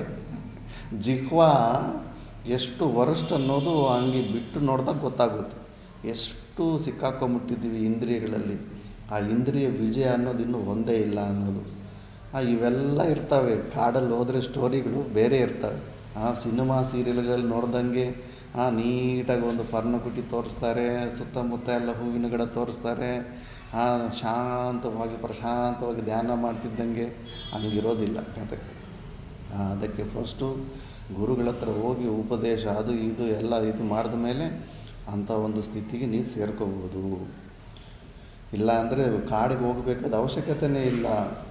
ಗುರುಗಳ ಮೇಲೆ ನಿನಗೆ ಶ್ರದ್ಧಾ ಇದ್ದರೆ ಅಭ್ಯಾಸ ನಿಮಿಷೇ ನೈವ ಸಮಾಧಿ ಮದಿ ಗಚ್ಚತಿ ಆ ಜನ್ಮ ಜನಿತಂ ಪಾಪಂ ತತ್ಕ್ಷಣಾದೇವ ನಶ್ಯತಿ.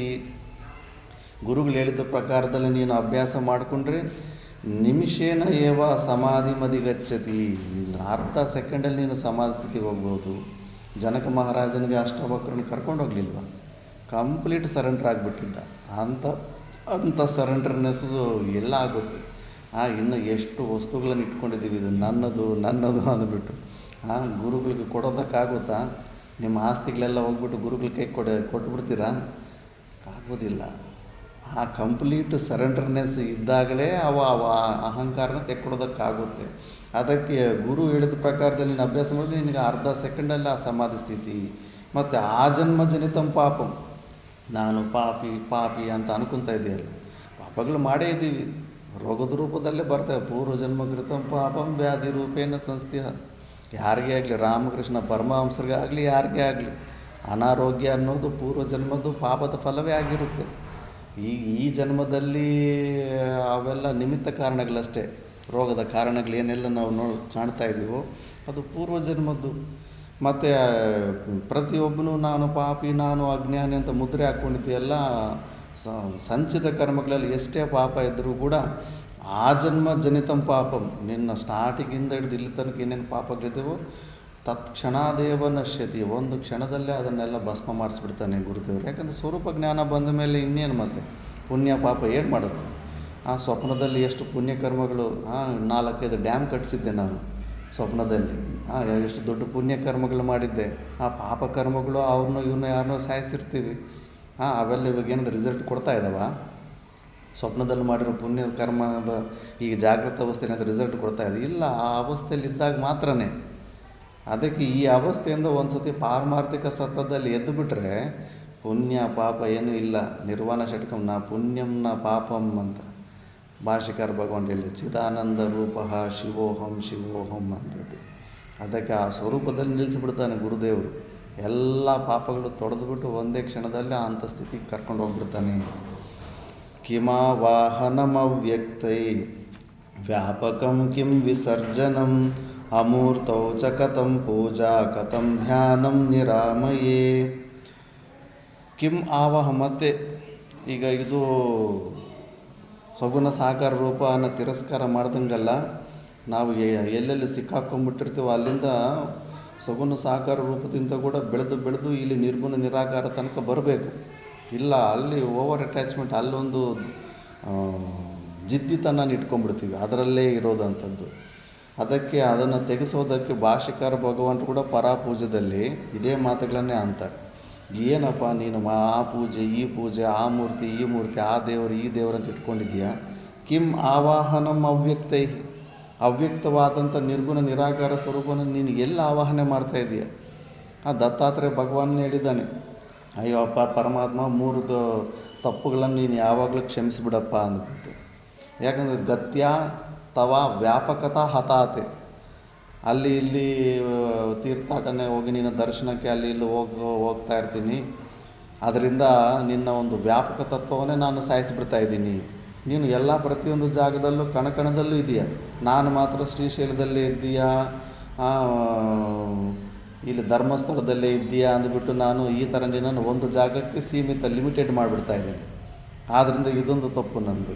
ಮತ್ತು ನಮಸ್ಕೃತ್ಯ, ಇದು ಸ್ತುತ್ಯ ತವ ಅಗೋಚರತಾ ಹತಾತೆ, ನಿನ್ನನ್ನು ಸ್ತುತಿ ಮಾಡ್ತಾಯಿದ್ದೀನಿ. ಅಂದರೆ ನೀನು ಶಬ್ದಗಳಿಗೆ ಆಬ್ಜೆಕ್ಟಿಫೈ ಆಗಿಬಿಡ್ತಾ ಇದೀಯಾ ಅನ್ನೋ ರೀತಿಯಲ್ಲಿ ನಾನು ನಿನ್ನನ್ನು ಪೂರ್ಣವಾಗಿ ತಿಳ್ಕೊಂಡು ನಿನ್ನ ಬಗ್ಗೆ ನಾನು ಸ್ತುತಿ ಮಾಡ್ತಾಯಿದ್ದೀನಿ ಅಂದ್ಬಿಟ್ಟು ಅಗೋಚರತ್ವ ಎನ್ನೋ ಒಂದು ತತ್ವ ಇತ್ತು ನಿಂದು, ಶ್ರುತಿಗಳು ಘೋಷಣೆ ಮಾಡ್ತಾಯಿದ್ದೆ, ಅದನ್ನು ನಾನು ಸಾಯಿಸಿಬಿಟ್ಟೆ.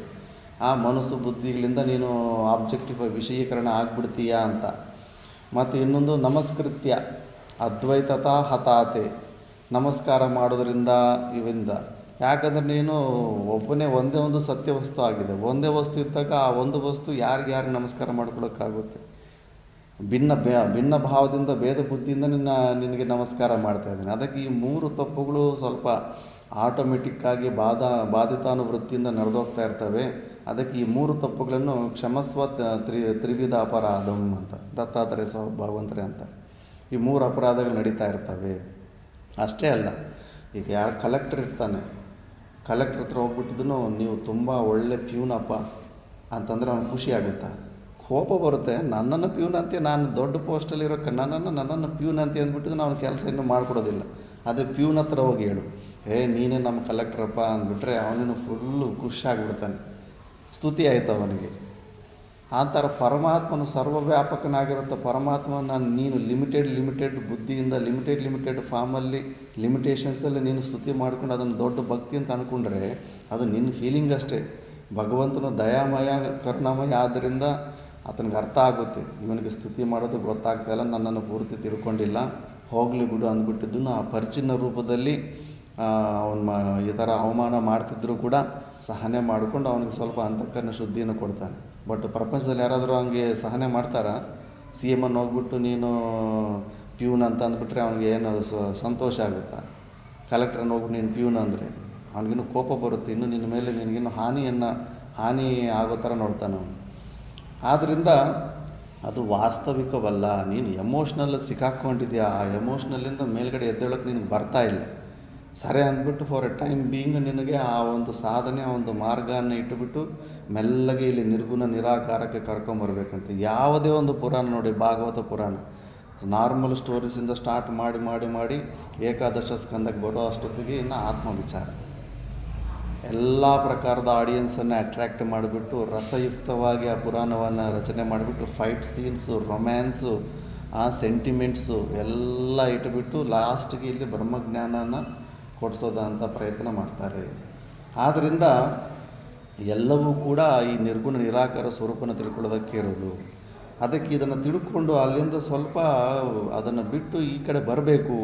ಅದಕ್ಕೆ ಕಿಂ ಆವಾಹನಂ ಅವ್ಯಕ್ತ ಸ್ವರೂಪನಾದ ಪರಮಾತ್ಮನ ಎಲ್ಲಿ ಕರಿತೀಯ? ಇಲ್ಲಿ ಕರಿತಾ ಇದೆಯಾ? ಒಂದು ಸಣ್ಣದೊಂದು ಏನೋ ಅಡಿಕೆನೋ ಏನೋ ಇಟ್ಕೊಂಡಿದ್ದರಲ್ಲಿ ಗಣಪತಿ ಆವಾಹಯಾಮಿ ಅಂದರೆ ಗಣಪತಿ ಫಸ್ಟ್ ಇಷ್ಟು ಅಡಿಕೆಯಲ್ಲಿ ಮಾತ್ರ ಇರ್ತಾನೆ, ಬೇರೆ ಜಾಗದಲ್ಲಿ ಇಲ್ವಾ ಅಂದ್ಬಿಟ್ಟು. ಮತ್ತು ವ್ಯಾಪಕವಾದಂಥ ಪರಮಾತ್ಮನ ಎಲ್ಲಿ ಕರಿತೀಯಪ್ಪ ನೀನು? ಕಿಂ ವಿಸರ್ಜನಂ ಎಲ್ಲಿ ವಿಸರ್ಜನೆ ಮಾಡ್ತೀಯಾ? ಅವನು ಇಲ್ಲದೇ ಇರೋವಂಥ ಜಾಗ ಎಲ್ಲಿದೆ? ಅಮೂರ್ತೌಚ ಕಥಂ ಪೂಜಾ. ಅಮೂರ್ತ ವಸ್ತುಗಳಿಗೆ ಅತೀತವಾದಂಥ ಅವನೊಂದು ಪದಾರ್ಥವಲ್ಲವೇ ಅಲ್ಲ. ಕಣ್ಣು ಮುಂದೆ ನೀನು ಒಂದು ಪಾಂಚಭೌತಿಕವಾದಂಥ ವಸ್ತುನ ಇಟ್ಕೊಂಡು ಇದೇ ಪರಮಾತ್ಮ ಅಂದ್ಬಿಟ್ಟು ಈ ಥರ ಪೂಜೆ ಮಾಡ್ತೇವೆ. ಅಮೂರ್ತವಾದಂಥ ಪದಾರ್ಥಕ್ಕೆ ಕಥಂ ಪೂಜಾ ಕಥಂ ಧ್ಯಾನಂ ನಿರಾಮಯೇ. ಓಹೋ, ಧ್ಯಾನದ ಮತಗಳು ಎಷ್ಟಾಗ್ಬಿಟ್ಟಿದಾವೋ, ಆ ಧ್ಯಾನ ಅಂತೆ, ಈ ಧ್ಯಾನ ಅಂತೆ, ಎಷ್ಟು ಧ್ಯಾನಗಳಂದರೆ ಧ್ಯಾನಗಳು. ಆ ನಿರ್ಗುಣ ನಿರಾಕಾರ ಸ್ವರೂಪವನ್ನು ನೀನು ಬುದ್ಧಿಯಲ್ಲಿ ಏನು ಧ್ಯಾನ ಮಾಡ್ತೀಯ? ಏನು ಬರುತ್ತೆ ನಿನ್ನ ಬುದ್ಧಿಯಲ್ಲಿ? ಏನು ಬರುತ್ತೆ? ಏನು ಬರೋದಿಲ್ಲ. ಅವನ ಬುದ್ಧಿಗೆ ಆಬ್ಜೆಕ್ಟಿಫೈ ಆಗೋದೇ ಇಲ್ಲ. ಮತ್ತು ಧ್ಯಾನ ಅನ್ನೋದು ಏನಾಯಿತು? ನೀನು ಧ್ಯಾನ ಮಾಡಿದ್ರೆ ಪರಿಚಿನ್ನ ಬುದ್ಧಿಗಳನ್ನೇ ನೀನು ಕ್ಯಾಚ್ ಮಾಡೋಕ್ಕಾಗುತ್ತೆ. ಅದು ತಿಳ್ಕೋಬೇಕು. ಧ್ಯಾನದಲ್ಲಿ ನೀನು ಮಾಡ್ತಿರೋಂಥ ಧ್ಯಾನದಲ್ಲಿ ತ್ರಿಪುಟಿ ಇದೆ. ಭಗವಂತನ ಲಕ್ಷಣಗಳ ಬಗ್ಗೆನೇ ಸುಸ್ತಾಗ್ಬಿಡ್ತಾರೆ. ಸ್ವಲ್ಪ ಟ್ರೈ ಮಾಡೋಕ್ಕೆ ಹೋದರೆ ಭಗವಂತನ ಲಕ್ಷಣ ಬಗ್ಗೆ ನೋಡಿಕೊಂಡು ಆ ಬುದ್ಧಿಯಲ್ಲಿ ಆಬ್ಜೆಕ್ಟಿಫೈ ಮಾಡೋದಲ್ಲ, ಬುದ್ಧಿಯಿಂದ ಇಂಡಿಕೇಟ್ ಮಾಡ್ಕೋಬೇಕು, ಲಕ್ಷಿತ ಮಾಡ್ಕೋಬೇಕು. ಬುದ್ಧಿವೃತ್ತಿಗಳು ಕೂಡ ನನಗೆ ತಿಳಿತಾ ಇದ್ದಾವೆ. ಓಹೋ, ಆ ತಿಳ್ಕೊತಾ ಇರೋವನೇ ನಾನು ಸಾಕ್ಷಿ. ಹೊರಗಡೆ ರೂಪ ದರ್ಶನ ಆಗ್ತಾ ಇದೆ, ಓಹೋ ಅದು ನಾನು ಕಣ್ಣಿಂದಾನೇ ಅದನ್ನು ತಿಳ್ಕೊತಾ ಇದ್ದೀನಿ ಅಂತ. ಕಣ್ಣಿನ ಜ್ಞಾನ ಆದಂಗೆ ಆ ಒಳಗಡೆ ಆದ ಸ್ವರೂಪದ ಜ್ಞಾನನ ನಾವು ಹೊಂದಬೇಕು. ಈ ಓರಿಯೆಂಟೇಷನ್ ಇರಬೇಕು. ಅದು ಬಿಟ್ಬಿಟ್ಟು ಬುದ್ಧಿಯಿಂದ ಏನು ಚಿಂತನೆ, ನಿರ್ಗುಣ ನಿರಾಕಾರ ನೀನು ಹೆಂಗೆ ಚಿಂತನೆ ಮಾಡ್ತೀಯ?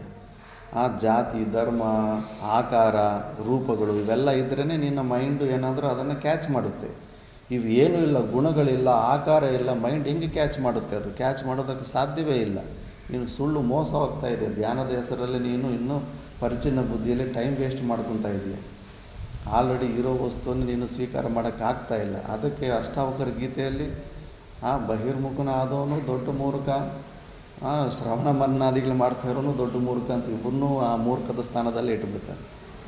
ಅಷ್ಟೇ. ಮತ್ತು ಅವನಿಗೂ ಅಹಂಕಾರ ಇದೆ, ಇವನು ಅಹಂಕಾರದಲ್ಲೇ ಆ ಬುದ್ಧಿಯಿಂದನೇ ಇವೆಲ್ಲ ಕೆಲಸಗಳು ಮಾಡ್ತಾಯಿದ್ದಾನೆ. ಆಲ್ರೆಡಿ ಸಿದ್ಧ ವಸ್ತುಗೆ ಸಾಧನೆಗಳು ಎಲ್ಲಿರುತ್ತೆ? ಇರೋ ಸತ್ಯನ ಸ್ವೀಕಾರ ಮಾಡೋಕ್ಕಾಗದ್ರೆ ನಿನಗೆ ಎಕ್ಸ್ಟ್ರಾ ಪರಿಶ್ರಮಗಳು, ಎಕ್ಸ್ಟ್ರಾ ವರ್ಕೌಟ್ ಇವೆಲ್ಲ ಜಾಸ್ತಿ ಆಗ್ತಾಯಿದೆ. ಆ ಸತ್ಯನ ಸ್ವೀಕಾರ ಮಾಡಬೇಕಂದ್ರೆ ಅಡ್ಡ ಬರ್ತಿದೆಲ್ಲ ನಿನ್ನ ಅಹಂಕಾರ, ನಿನ್ನ ಮೈಂಡಿನ ಗ್ರಿಪ್ಪಿಂದ ಹೊರಗಡೆ ಬರೋದಕ್ಕೆ ಆಗ್ತಾಯಿಲ್ಲ. ಆ ಮೈಂಡೇ ನಾನು, ಐ ಆಮ್ ಹೆಲ್ಪ್ಲೆಸ್ ಅನ್ನೋ ಒಂದು ಭಾವನಾನ ತಗೊಂಡ್ಬಿಟ್ಟಿದ್ವಿ. ಪಾಂಚಭೌತಿಕವಾದಂಥ ಈ ಶರೀರ ನನ್ನನ್ನು ಇಟ್ಕೊಂಡ್ಬಿಟ್ಟಿದೆ, ನಾನು ಸಿಕ್ಕಾಕ್ಕೊಂಡಿದ್ದೀನಿ ಅನ್ನೋ ಒಂದು ಕನ್ವಿಕ್ಷನ್ ಬಂದುಬಿಟ್ಟಿದೆ. ನಿನ್ನನ್ನು ಹಿಡ್ಕೊಳ್ಳೋ ಅಷ್ಟು ಸಾಮರ್ಥ್ಯ ಈ ಪಾಂಚಭೌತಿಕವಾದ ವಸ್ತು ಇಲ್ಲವೇ ಇಲ್ಲ. ಕಲ್ಪಿತವಾದಂಥ ಬಂಧನ ಇದು. ಬಿಟ್ಟುಬಿಡು ಆ ಮೈಂಡು, ಮನಸ್ಸು, ಬುದ್ಧಿಗಳ ಗ್ರಿಪ್ಪಿಂದ ಹೊರಗಡೆ ಬಂದುಬಿಡು. ಅದರಲ್ಲಿ ಒಂದು ಮೈಂಡು ಏನು ಶ್ರುತಿ ಆಚಾರ್ಯ ಸಂಸ್ಕೃತವಾದಂಥ ಒಂದು ಮನಸ್ಸಿಂದ ಉಪದೇಶನ ತಿಳ್ಕೊಂಬಿಟ್ಟು ಸೈಲೆಂಟಾಗಿ ಅದನ್ನು ನೆಗ್ಲೆಕ್ಟ್ ಮಾಡಿಬಿಟ್ಟು ಅದನ್ನು ಪ್ರತಿ ಕ್ಷಣ ಎಕ್ಸ್ಪೋಸ್ ಮಾಡ್ತಾಯಿರು ಈಗೋವನ್ನು. ಯಾರಾದರೂ ಕಳ್ಳತನ ಮಾಡಿದರೆ ಎಲ್ಲಿ ತನಕ ರೆಡ್ ಹ್ಯಾಂಡಲ್ಲಿ ಸಿಗೋದಿಲ್ವೋ ಅದು ಒಪ್ಪೋದೇ ಇಲ್ಲ ಅವರು. ಇಲ್ಲ ನಾನು ಮಾಡಿಲ್ಲ, ಏನು ಅಂದ್ಕೊಂಡಿದ್ದೆ ನಾನು ಅಂದರೆ ಅಂಥವನ್ನೆಲ್ಲ ಇಂಥವನ್ನೆಲ್ಲ ಅಂತ. ನಾನು ಸಣ್ಣ ವಯಸ್ಸಿನಲ್ಲಿ ಮನೆಯಲ್ಲಿ ಸ್ವಲ್ಪ ಆವಾಗ ಚಿಲ್ಲರೆ ಅದಿದ್ದರೆ ಕದೀತಾ ಇದ್ದೆ. ಅಣ್ಣ ಅಕ್ಕ ಅವ್ರು ಕದ್ರೆ ಸಿಕ್ಕಾಕೊಂಡ್ಬಿಡ್ತಾಯಿದ್ರು. ನಾನು ಸಿಕ್ಕಾಕೊತಾ ಇರಲಿಲ್ಲ. ಮತ್ತೆ ರೆಡ್ ಹ್ಯಾಂಡ್ ತನಕ ಪ್ರೂಫ್ ತೋರಿಸಿ ಅಂಗಡಿಯಲ್ಲಿ ತಗೊಂಡಿದ್ದು ಯಾರೋ ಒಬ್ಬರು ಊರಲ್ಲಿರೋರು ಯಾರೋ ನೋಡಿರ್ತಾರಲ್ಲ, ಹೌದು ನಿಮ್ಮ ಹುಡುಗ ಅಂಗಡಿಯಲ್ಲಿ ಇವತ್ತೇನೋ ತಗೊತಾ ಇದ್ದ ಅಂತ. ಹಂಗೆ ರೆಡ್ ಹ್ಯಾಂಡಲ್ಲಿ ಸಿಕ್ಕಾಕೊಂಡ ಮೇಲೆ ಮುಖ ತಲೆ ಬಗ್ಸ್ಬಿಟ್ಟಿದ್ದು, ಮುಖ ಶ್ರಿಂಕ್ ಆಗಿಬಿಡ್ತಾಯಿತ್ತು. ಆ ಥರ ಎಕ್ಸ್ಪೋಸ್ ಮಾಡಿಬಿಟ್ರೆ ಸೈಲೆಂಟ್ ಆಗಿಬಿಡ್ತಾರೆ. ಈ ಅಹಂಕಾರನ, ನಮ್ಮ ಈಗೋವನ್ನು ಹಂಗೆ ಎಕ್ಸ್ಪೋಸ್ ಮಾಡ್ತಾ ಇರಬೇಕು ಪ್ರತಿ ಕ್ಷಣ. ಅದು ನಮಗೆ ಜೀವಭಾವವನ್ನು ತಂದು ಕೊಡ್ತಾ ಇರುತ್ತೆ, ಪರಿಚಿನ್ನ ಬುದ್ಧಿನ ಕೊಡ್ತಾ ಇರುತ್ತೆ. ಅದನ್ನು ಈ ಶ್ರುತಿ ಗುರುಗಳು ಕೊಟ್ಟಿರೋ ಉಪದೇಶದ ಜ್ಞಾನದಿಂದ, ಆ ವೃತ್ತಿಯಿಂದ ಅದನ್ನು ಹೋಗಿ ನೀನು ಕೊಡೋ ಡಿಸಿಷನ್ ನಾನು ನಂಬೋದಿಲ್ಲ. ನೀನು ಯಾವಾಗಲೂ ನನ್ನನ್ನು ಪರಿಚಿನ್ನ ಬುದ್ಧಿಯಲ್ಲಿ ಇಡಿಸ್ತೀಯ, ಯಾವಾಗಲೂ ಅಜ್ಞಾನಿ ಎಂಬ ಸ್ಟೇಟಸಲ್ಲಿ ಇಟ್ಟಿರ್ತೀಯ. ಆದ್ದರಿಂದ ನಾನು ನಿನ್ನ ಮಾತುಗಳನ್ನು ನಂಬೋದೇ ಇಲ್ಲ. ನಿನಗೂ ನನಗೂ ಸಂಬಂಧನೇ, ನಿನ್ನ ಸರ್ಟಿಫಿಕೇಟೇ ನನಗೆ ಬೇಕಾಗಿಲ್ಲ ಅಂದ್ಬಿಟ್ಟು ಅದನ್ನು ನೆಗ್ಲೆಕ್ಟ್ ಮಾಡಿ ಹೊರಗಡೆ ಬರಬೇಕು. ಆ ಸಾಮರ್ಥ್ಯ ಬರಬೇಕು. ಆ ಸಾಮರ್ಥ್ಯ ಬಂದಾಗ ಗೊತ್ತಾಗುತ್ತೆ ನಿಜವಾದ ಸ್ಥಿತಿ ಏನು ಅಂದ್ಬಿಟ್ಟು. ಅದು ಬಿಟ್ಟುಬಿಟ್ಟು ಈ ಧ್ಯಾನ ಅಂತ ಎಷ್ಟು ಪರಿಶ್ರಮ, ಎಷ್ಟು ಇಲ್ಲದೆ ಪಕ್ಕದ ದಾರಿಯಲ್ಲಿ ಹೋಗ್ತಾರೋ ಮುಳ್ಳುಗಳೆಲ್ಲ ತಲೆ ಮೇಲೆ ಹಾಕ್ಕೊತಾರೆ. ಬೇಕಾಗಿಲ್ಲ. ಇದು ತುಂಬ ಸಿಂಪಲ್. ಇದು ಬಿಕಾಸ್ ಆಫ್ ಈಗೋ ತುಂಬ ಕಷ್ಟ ಆಗ್ತಾಯಿದೆ. ಅದು ಅಂಥ ಈಗೋ ತೆಗಿಬೇಕಂದ್ರೆ ಗುರು ಪಾದದ ಹತ್ರ ಬಿಟ್ಟರೆ ಇನ್ನು ಬೇರೆ ಜಾಗ ಇಲ್ಲ ಅಂದ್ಬಿಟ್ಟು. ಗುರುರ್ವಿಷ್ಣು ಸತ್ವಮಯೋ ರಾಜಸಶ್ಚತುರಾನನಃ ತಾಮಸೋ ರುದ್ರರೂಪೇಣ ಸೃಜತ್ಯವತಿ ಹಂತಿ ಚ. ಗುರು ವಿಷ್ಣು ಸತ್ವಮಯ, ಸತ್ವವೃತ್ತಿಗಳಲ್ಲಿದ್ದಾಗ ಗುರುವೇ ಆ ವಿಷ್ಣು ರೂಪದಲ್ಲಿ ಕೆಲಸ ಮಾಡ್ತಾ ಇದ್ದಾನೆ. ರಾಜಸಶ್ಚತುರಾನನಃ, ಸೃಷ್ಟಿ ಕಾರ್ಯಗಳೆಲ್ಲ ಈ ಚಾತುರ್ಮಾಸದಲ್ಲಿ ಹೆಚ್ಚು ಸೃಷ್ಟಿಗಳಾಗ್ತಾ ಇರ್ತವೆ. ಬ್ರಹ್ಮ ಫುಲ್ ಬ್ಯುಸಿಯಾಗಿರ್ತಾನೆ, ಓವರ್ ಆ್ಯಕ್ಟಿವಿಟಿ. ಆ ಬ್ರಹ್ಮ ರಜೋಗುಣ ಗುರುಗಳಲ್ಲಿ ಕಾಣಿಸಿದಾಗ ಆ ಬ್ರಹ್ಮತತ್ವವೇ ಆ ಗುರುಗಳಲ್ಲಿ ಹೊರಗಡೆ ಬರ್ತಾಯಿದೆ. ಆ ಗುರುಗಳು ಕೂಡ ಆಶ್ರಮಗಳು ಯಾವುದೋ ಒಂದೊಂದು ಸತಿ ಮಾಡಿಸ್ತಾ ಇರ್ತಾರೆ. ತಾಮಸೋ ರುದ್ರರೂಪೇಣ ಸೃಜತ್ಯವತಿ ಹಂತಿ ಚ. ತಮೋಗುಣ ಪ್ರಭಾವವಾಗಿ ವಿಲಯ, ಸೃಷ್ಟಿ, ಲಯ ಇವೆಲ್ಲ ಕಾರ್ಯಗಳು ಆ ಗುರುವೇ ರುದ್ರ ರೂಪದಲ್ಲಿ ಮಾಡ್ತಾ ಇದ್ದಾನೆ ಅಂತ ಈ ಭಾವನೆಯನ್ನು ತಂದುಕೋ.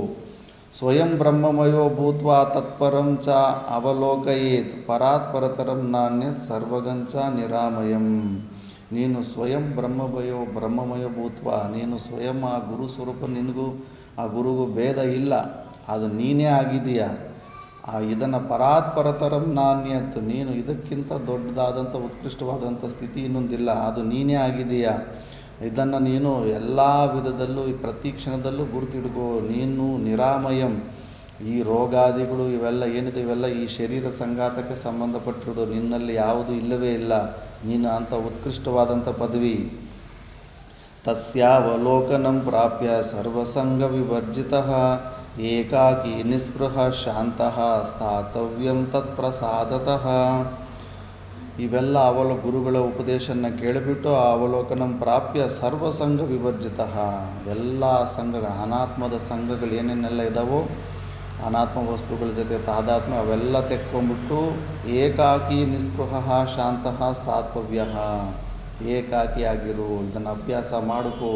ವಿವಿಕ್ತ ದೇಶದಲ್ಲಿರೋ ಅಂಥದ್ದು ಮೆಲ್ಲಗೆ ಹಿಂಗೆ ಸ್ವಲ್ಪ ಸ್ಟಾರ್ಟಿಂಗಲ್ಲಿ ಮೌನವಾಗಿರೋದು, ಈ ಥರ ಅಭ್ಯಾಸ ಮಾಡ್ಕೊತಾ ಇದ್ದರೆ ಗೊತ್ತಾಗುತ್ತೆ. ನಾನು ಇರ್ಬೋಲ್ಲ, ಏಕಾಂತ ನನ್ನ ಸ್ವರೂಪದಲ್ಲೇ ನಾನು ಇರೋದಕ್ಕಾಗುತ್ತಾ ಇಲ್ಲ. ಇಲ್ಲ ನನಗೆ ಅವರು ಇವರು ಇನ್ನೂ ಫ್ರೆಂಡ್ ಸರ್ಕಲ್ ಬೇಕು, ಅವರು ಬೇಕು. ಯಾರು ಕಾಣಿಸ್ತಿಲ್ಲ ಅಂದರೆ, ಯಾರು ಜೊತೆಲಿಲ್ಲ ಅಂದರೆ ಒಂಥರ ಏನೋ ಮಿಸ್ಸಿಂಗ್ ಫೀಲಿಂಗ್ ಆಗ್ತಾಯಿದೆ. ಇವೆಲ್ಲ ಆಗ್ತಾಯಿದೆ ಅಂದರೆ ಇನ್ನೂ ಅಜ್ಞಾನ ಇದೆ. ಆ ಬ್ರಹ್ಮದೇವರು ಸೃಷ್ಟಿ ಆದಿಯಲ್ಲಿ ನಾನು ಒಬ್ಬನೇ ಇದ್ದೀನಲ್ಲ, ಏನಿದು ಅಂದ್ಬಿಟ್ಟು ಹೆಂಗೆ ಹೆದರ್ಕೊಂಡೋ ಅಂಥದ್ದೊಂದು ಭಯ ಇದೆ. ನೀನಿನ್ನೂ ಸರ್ವವ್ಯಾಪಕವಾದಂಥ ಸ್ವರೂಪ ಅನ್ನೋದನ್ನು ನೀನು ತಿಳ್ಕೊಂಡಿಲ್ಲ. ನಿನಗಿಂತೂ ಭಿನ್ನವಾಗಿ ಇನ್ನೂ ಏನೋ ಇದೆ, ಈ ಪ್ರಪಂಚ ಇದೆ ಅನ್ನೋ ಒಂದು ಭ್ರಾಂತಿಯಲ್ಲಿದೆಯಾ. ಇಲ್ಲ, ನೀನು ಒಬ್ಬನೇ ಇದೆ, ನಿನಗೆ ಅತಿರಿಕ್ತವಾಗಿ ಹೊರಗಡೆ ಏನು ಇಲ್ಲವೇ ಇಲ್ಲ ಅನ್ನೋ ಜ್ಞಾನವನ್ನು ಹೊಂದಿಬಿಟ್ಟು ಶಾಂತದಿಂದ ಆ ಗುರುಗಳ ಪ್ರಸಾದದಿಂದ ನೀನು ಅದರಲ್ಲೇ ಇರಬೇಕು, ಅಭ್ಯಾಸ ಮಾಡ್ಕೋಬೇಕು. ಲಬ್ಧಂ ವಾತನ ಲಬ್ಧಂ ವಾ ಸ್ವಲ್ಪಂ ವಾ ಬಹುಲಂ ತಥಾ ನಿಷ್ಕಾಮೇನೈವ ಭೋಕ್ತವ್ಯಂ ಸದಾ ಸಂತುಷ್ಟ ಮಾನಸಃ. ಇದು ಗೀತೆಯಲ್ಲೂ ಬರುತ್ತೆ, ಯದೃಚ್ಛ ಲಾಭ ಸಂತುಷ್ಟ ಅಂದ್ಬಿಟ್ಟು. ಇದು ಶಾಸ್ತ್ರದ ಮೇಲೆ ಪೂರ್ಣ ಶ್ರದ್ಧೆ ಇದ್ದರೆ ಶಾಸ್ತ್ರ ಹೇಳಿಬಿಡುತ್ತೆ. ಪ್ರತಿಯೊಂದು ಕೂಡ ನೀನು ಮಾಡಿರೋಂಥ ಪುಣ್ಯಕರ್ಮದ ಫಲ ತಪ್ಪದಿರ ನಿನಗೆ ಸಿಕ್ಕೇ ಸಿಗುತ್ತೆ. ಆದ್ದರಿಂದ ನೀನು ಹೆಚ್ಚು ಈ ಜನ್ಮದಲ್ಲಿ ವಿಪರೀತವಾದ ಟೆನ್ಷನ್ನು, ವಿಪರೀತವಾದ ಪ್ರಯತ್ನಗಳೇನು ಮಾಡೋಕ್ಕೆ ಹೋಗಬೇಡ. ಸ್ಲೈಟ್ ಪ್ರಯತ್ನಗಳು ಮಾಡ್ತಿರಬೇಕು, ಅದು ನಮ್ಮದೇ ಆಗಿದ್ರೆಗನ ಅದಕ್ಕೆ ತಪ್ಪದಿರ ನಮಗೆ ಸಿಕ್ಕೇ ಸಿಗುತ್ತೆ. ಬೇಡ ಅಂದರೂ ಕೂಡ ಬಂದು ನಮ್ಮ ಹತ್ರ ಒಂದು ಬಿದ್ದೋಗ್ಬಿಡುತ್ತೆ. ಅದು ಯಾವ ರೂಪದಲ್ಲಿ ಬರುತ್ತೋ ಗೊತ್ತೇ ಆಗೋದಿಲ್ಲ. ಆದ್ದರಿಂದ ನೀನು ಮುಖ್ಯವಾಗಿ ನೀನು ಮೋಕ್ಷ ಹೊಂದೋದಕ್ಕೆ ಈ ಮಾರ್ಗದಲ್ಲಿ ಬಂದಿದೆಯಾ. ನಿನಗೆ ಅದಕ್ಕಿಂತ ಇಂಪಾರ್ಟೆನ್ಸ್ ಏನು ಇಲ್ಲವೇ ಇಲ್ಲ. ಈ ಶರೀರದ ಮೇಂಟೆನೆನ್ಸು ತಾನಾಗಿ ತಾನು ಪ್ರಾರಬ್ಧ ಚೋದ್ಯಕ್ಷಣ, ಪ್ರಾರಬ್ಧ ನೋಡ್ಕೊಂಡು ಹೋಗ್ತಾ ಇರುತ್ತೆ ಅಷ್ಟೇ.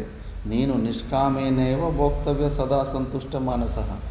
ಏನು ನೀನು ಹೆಚ್ಚು ಪ್ರಯತ್ನ ಮಾಡಿದ್ರೆ ನಿನ್ನ ಹತ್ರ ಏನೇನೆಲ್ಲ ಬರ್ತಾ ಇರುತ್ತೋ ಅದರಲ್ಲಿ ಎಷ್ಟು ಈ ಶರೀರ ನಿರ್ವಹಣೆಗೆ ಎಷ್ಟು ಅವಸರನೋ ಅಷ್ಟು ನೀನು ಅದನ್ನು ಉಪಯೋಗಿಸಿಕೊಂಡು ಸೈಲೆಂಟಾಗಿ ಡೀಸೆಂಟಾಗಿ ನಿನ್ನ ಜೀವನನ ನಡೆಸ್ಕೊಂಡು ಹೋಗ್ಬೋದು. ಸಿಗ್ತಾ ಇದೆಯಲ್ಲ ಎದುರಿಚ್ಚ ಲಾಭ ಸಂತುಷ್ಟ ಅಂತ ಎಲ್ಲ ಮತ್ತು ವಿಪರೀತವಾಗಿ ಮತ್ತೆ ಭೋಗಾಸಕ್ತನಾಗಿ ಎಲ್ಲ ಅನುಭವಿಸೋಕ್ಕೆ ಹೋಗಬಾರ್ದು. ಇಂದ್ರಿಯಗಳು ಪ್ರಮಾತೀನಿ ಹರಂತಿ ಪ್ರಸಭಂ ಮನಃ ಅಂತ ಭಗವದ್ಗೀತೆ ಹೇಳುತ್ತೆ. ಇಂದ್ರಿಯಗಳಿಗೆ ಮತ್ತೆ ನೀನು ಆ ವಿಷಯ ಭೋಗಗಳ ಅಭ್ಯಾಸ ಹೆಚ್ಚು ಮಾಡಿಸಿದೀಯಾ, ಮತ್ತೆ ನಿನ್ನನ್ನು ಸರ್ರ ಅಂತ ಹೇಳ್ಕೊಂಡು ಹೋಗ್ಬಿಡ್ತಾವೆ. ಎಷ್ಟು ಬೇಕೋ ಮಿನಿಮಮ್ ಅಷ್ಟಿಂದ ತಗೊಂಡು ಮುಂದೆ ನಡ್ಸ್ಕೊಂಡು ಹೋಗ್ತಾ ಇರಬೇಕು. ಅದರ ಬಗ್ಗೆ ಚಿಂತನೆ ಮಾಡಬಾರ್ದು ಅಂದ್ಬಿಟ್ಟು. ಸರ್ವಜ್ಞ ಪದಮಿತ್ಯಾಹುರ್ದೇಹಿ ಸರ್ವಮಯೋ ಭುವಿ ಸದಾನಂದ ಸದಾ ಶಾಂತೋ ರಮತೆ ಯತ್ರ ಕುತ್ರಚೇತ್.